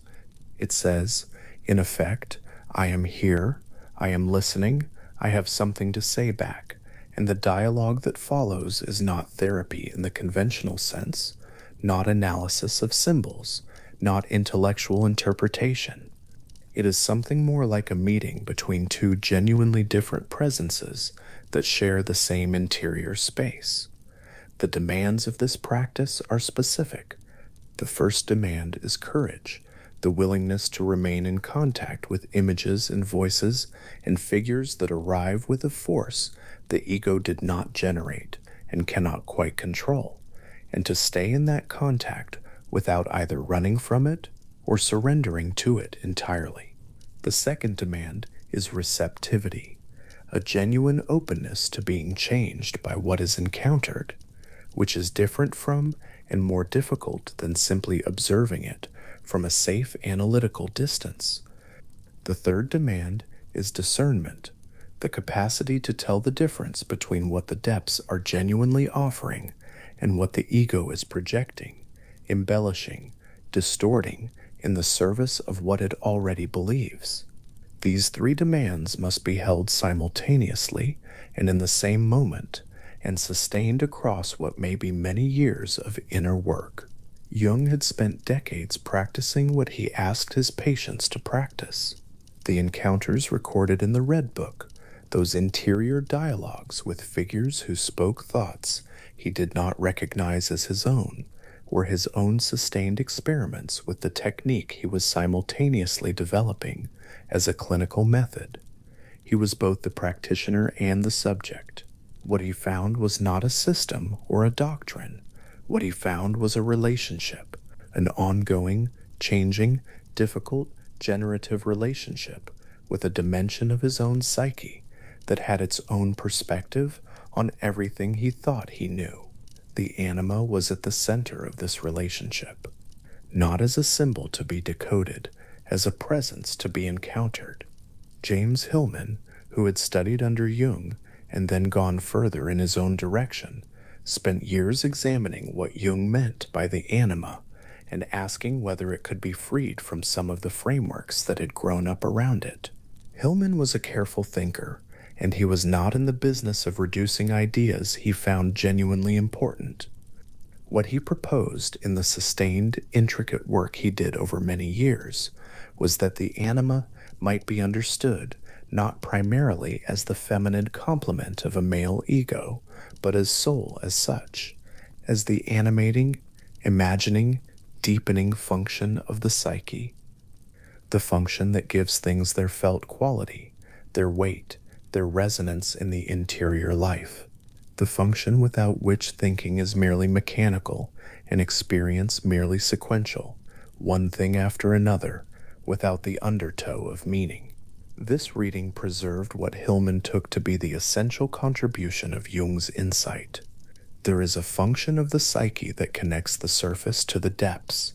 There is an interior presence that makes the inner life inhabitable rather than merely functional. There is something that draws the thinking mind downward into feeling, into image, into the slow knowledge that arrives not from effort, but from patience. Whether this function is most usefully named feminine, whether it carries gender as an essential property, or gender as a contingent cultural garment, these questions can remain open without dissolving what is most vital in the observation. The function is real. The experience of it is consistent. The cost of ignoring it is legible in the lives of those who spend decades doing exactly that. Marie-Louise von Franz, who had worked alongside Jung for many years and had continued his work into territory he had not fully mapped, came at these questions from a different angle. Where Hillman was drawn toward the philosophical and imaginal dimensions of the anima concept, von Franz was drawn toward its clinical and empirical dimensions, toward the evidence that accumulated across many years of work with patients whose dreams and inner material displayed autonomous feminine figures with a consistency that purely cultural explanations could not comfortably account for.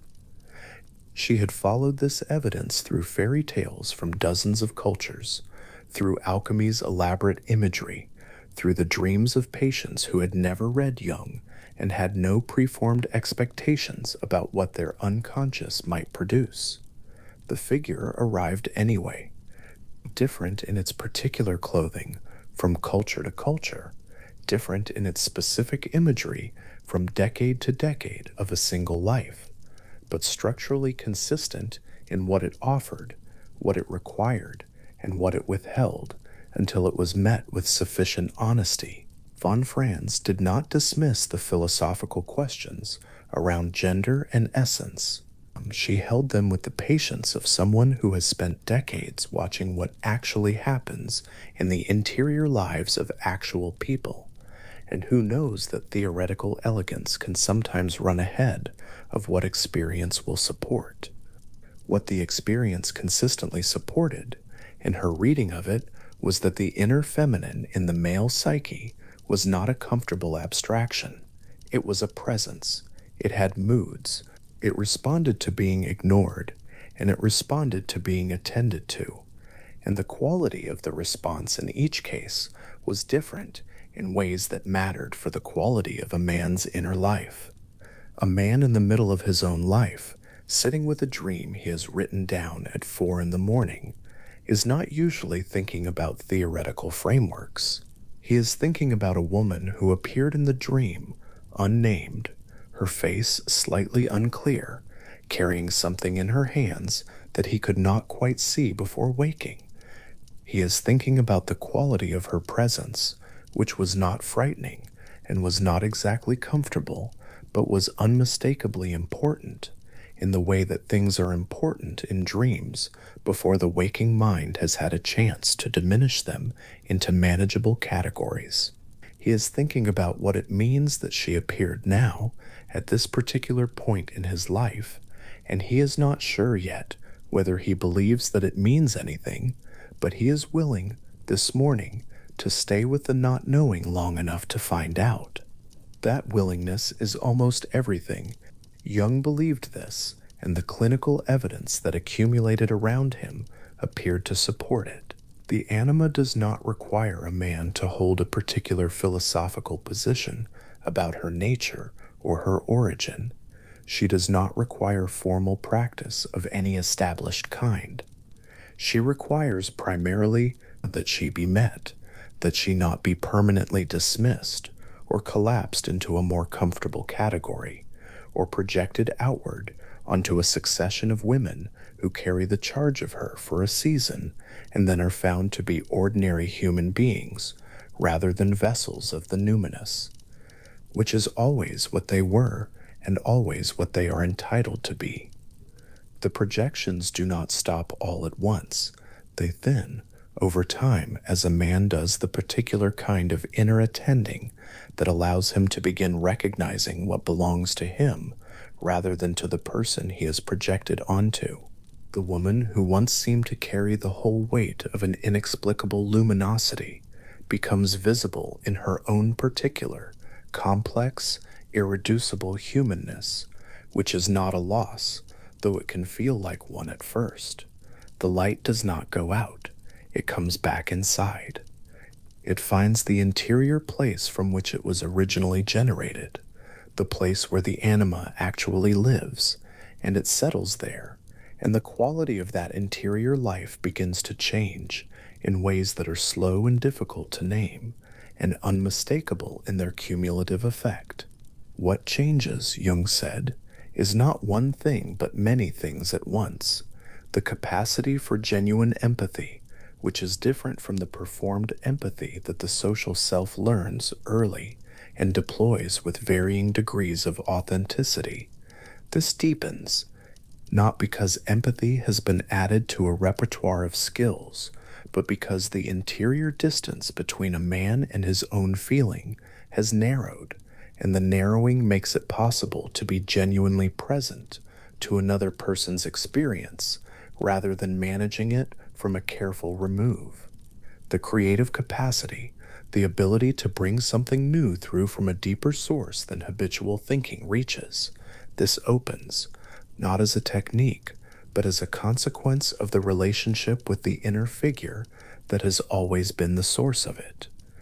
The quality of aliveness, which is the hardest thing to name and perhaps the most important, this grows, slowly, in the particular way that living things grow when they are receiving what they need. None of this happens quickly, and none of it arrives in a form that can be possessed. This is one of the most important things to hold about the anima, as Jung understood her. She is not a resource to be extracted. She is a relationship to be sustained. The man who approaches her with the same orientation he has used to master everything else in his life, with efficiency, with goal-directedness, with the expectation that effort will yield return on a predictable schedule, will find that this orientation, applied here, produces almost nothing. She requires something different. She requires the willingness to sit with what cannot yet be understood, and to let it remain not understood for as long as it needs to. She requires a patience that is not passive, but active, present and attending without pressing for a result. The medieval alchemists, who worked in their laboratories with substances that were also, in the symbolic dimension of their work, dimensions of the psyche, had an image for the kind of transformation that cannot be forced. They called it the slow work, the cooking that takes place at low heat over a long time in the closed vessel, where nothing visible seems to be happening, but the interior conditions are being steadily altered by the sustained application of warmth. The vessel matters as much as the heat, the enclosed space, the contained attention, the refusal to open the vessel too soon and let the process dissipate before it has run its course. The image of this, two principles held within a single vessel, undergoing transformation through their sustained contact, appears across alchemical manuscripts in a form so consistent and so carefully rendered that Jung spent years studying it. He called what it depicted the Kunikunsho, the marriage, not a conclusion, not a final state, but an ongoing dynamic, a marriage that is always being made, that requires daily renewal, that does not settle into a fixed arrangement, but continues to move, to generate, to ask something new of each of its participants with each passing year. The conjunctions in alchemical imagery is depicted as a royal pair, king and queen, sun and moon, gold and silver, joined within a single vessel, their union depicted not as the erasure of their differences, but as the generative meeting of those differences in a space that can hold both. What they produce between them in the imagery is something that neither could have produced alone, not a compromise between two positions, but a third thing entirely, born of the meeting. Jung understood his own long work of inner attending as something like this ongoing marriage. The ego and the anima in sustained and honest dialogue, neither dominating the other, neither capitulating to the other, each bringing what it had to the meeting and receiving what the meeting gave back. The king in the alchemical image is not diminished by the queen's presence. He is, the tradition insists, completed by it, not in the sense that he was incomplete and is now finished, but in the sense that the quality of his kingship, the aliveness, the breadth, the capacity to rule justly, grows richer and more generous in proportion to the depth of his relationship with the feminine principle he carries within.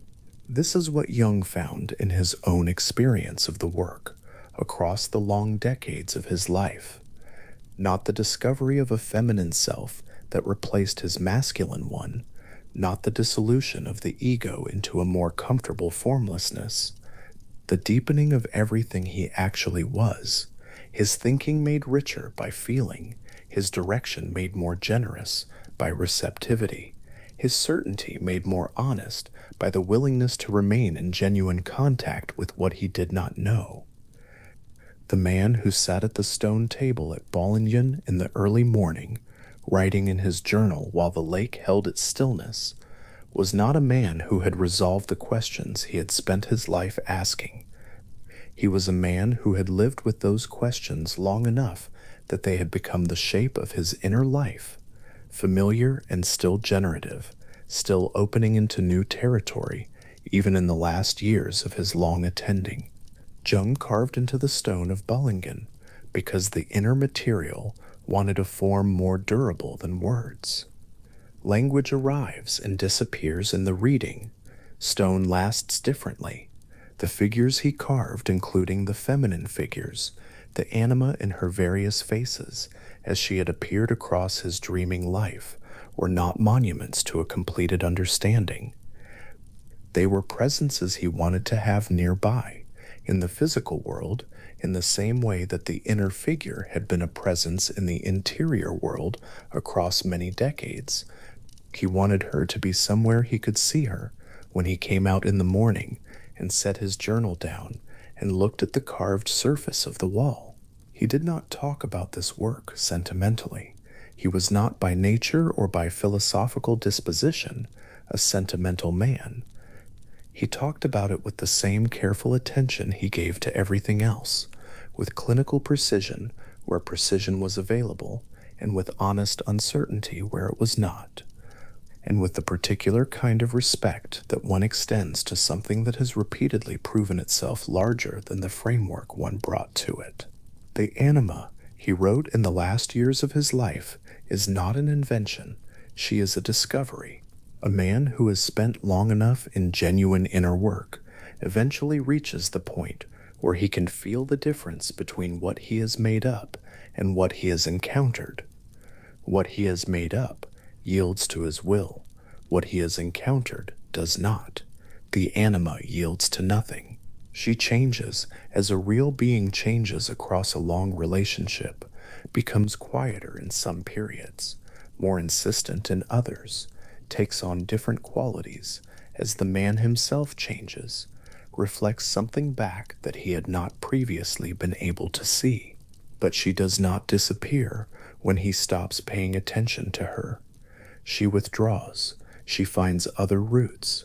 She makes herself known through the mood that arrives without apparent cause, through the dream that insists on being remembered, through the sudden and inexplicable quality of feeling that falls over a particular afternoon, like light falling differently, and makes everything visible in a way it was not visible before. The dream woman who appears differently across 30 years of a man's dreaming, wilder when he is young, quieter in middle age, carrying a different kind of knowledge in later years, is the same figure, not because she has been deliberately maintained or deliberately cultivated, but because she belongs to the same stratum of the psyche that does not change with the fashions of consciousness, does not update itself to match the ego's current preferred self-image, does not flatten itself into whatever the man would find more comfortable to deal with. She remains herself across all the years.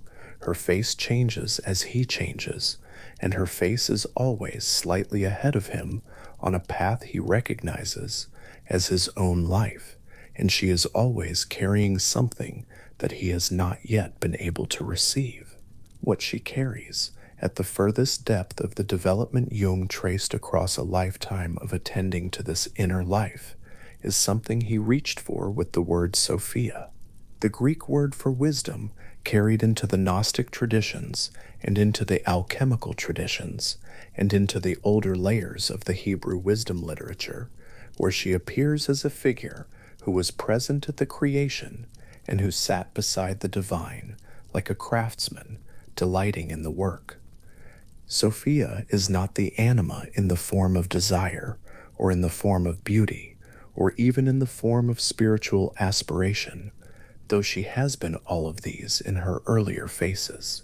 She is the anima in the form of genuine inner wisdom, not information, not interpretation, but the kind of knowing that comes from having been in contact with the deepest layers of what is actually the case, the kind of knowing that one cannot argue oneself into, but can only slowly, over many years of honest inner work, become capable of receiving.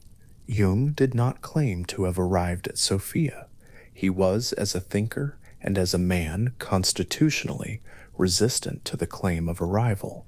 What he claimed was that the path was real, that it ran in this direction, and that the direction could be verified by anyone willing to follow it with sufficient patience and sufficient honesty and sufficient willingness to be changed by what they found. This is not a modest claim.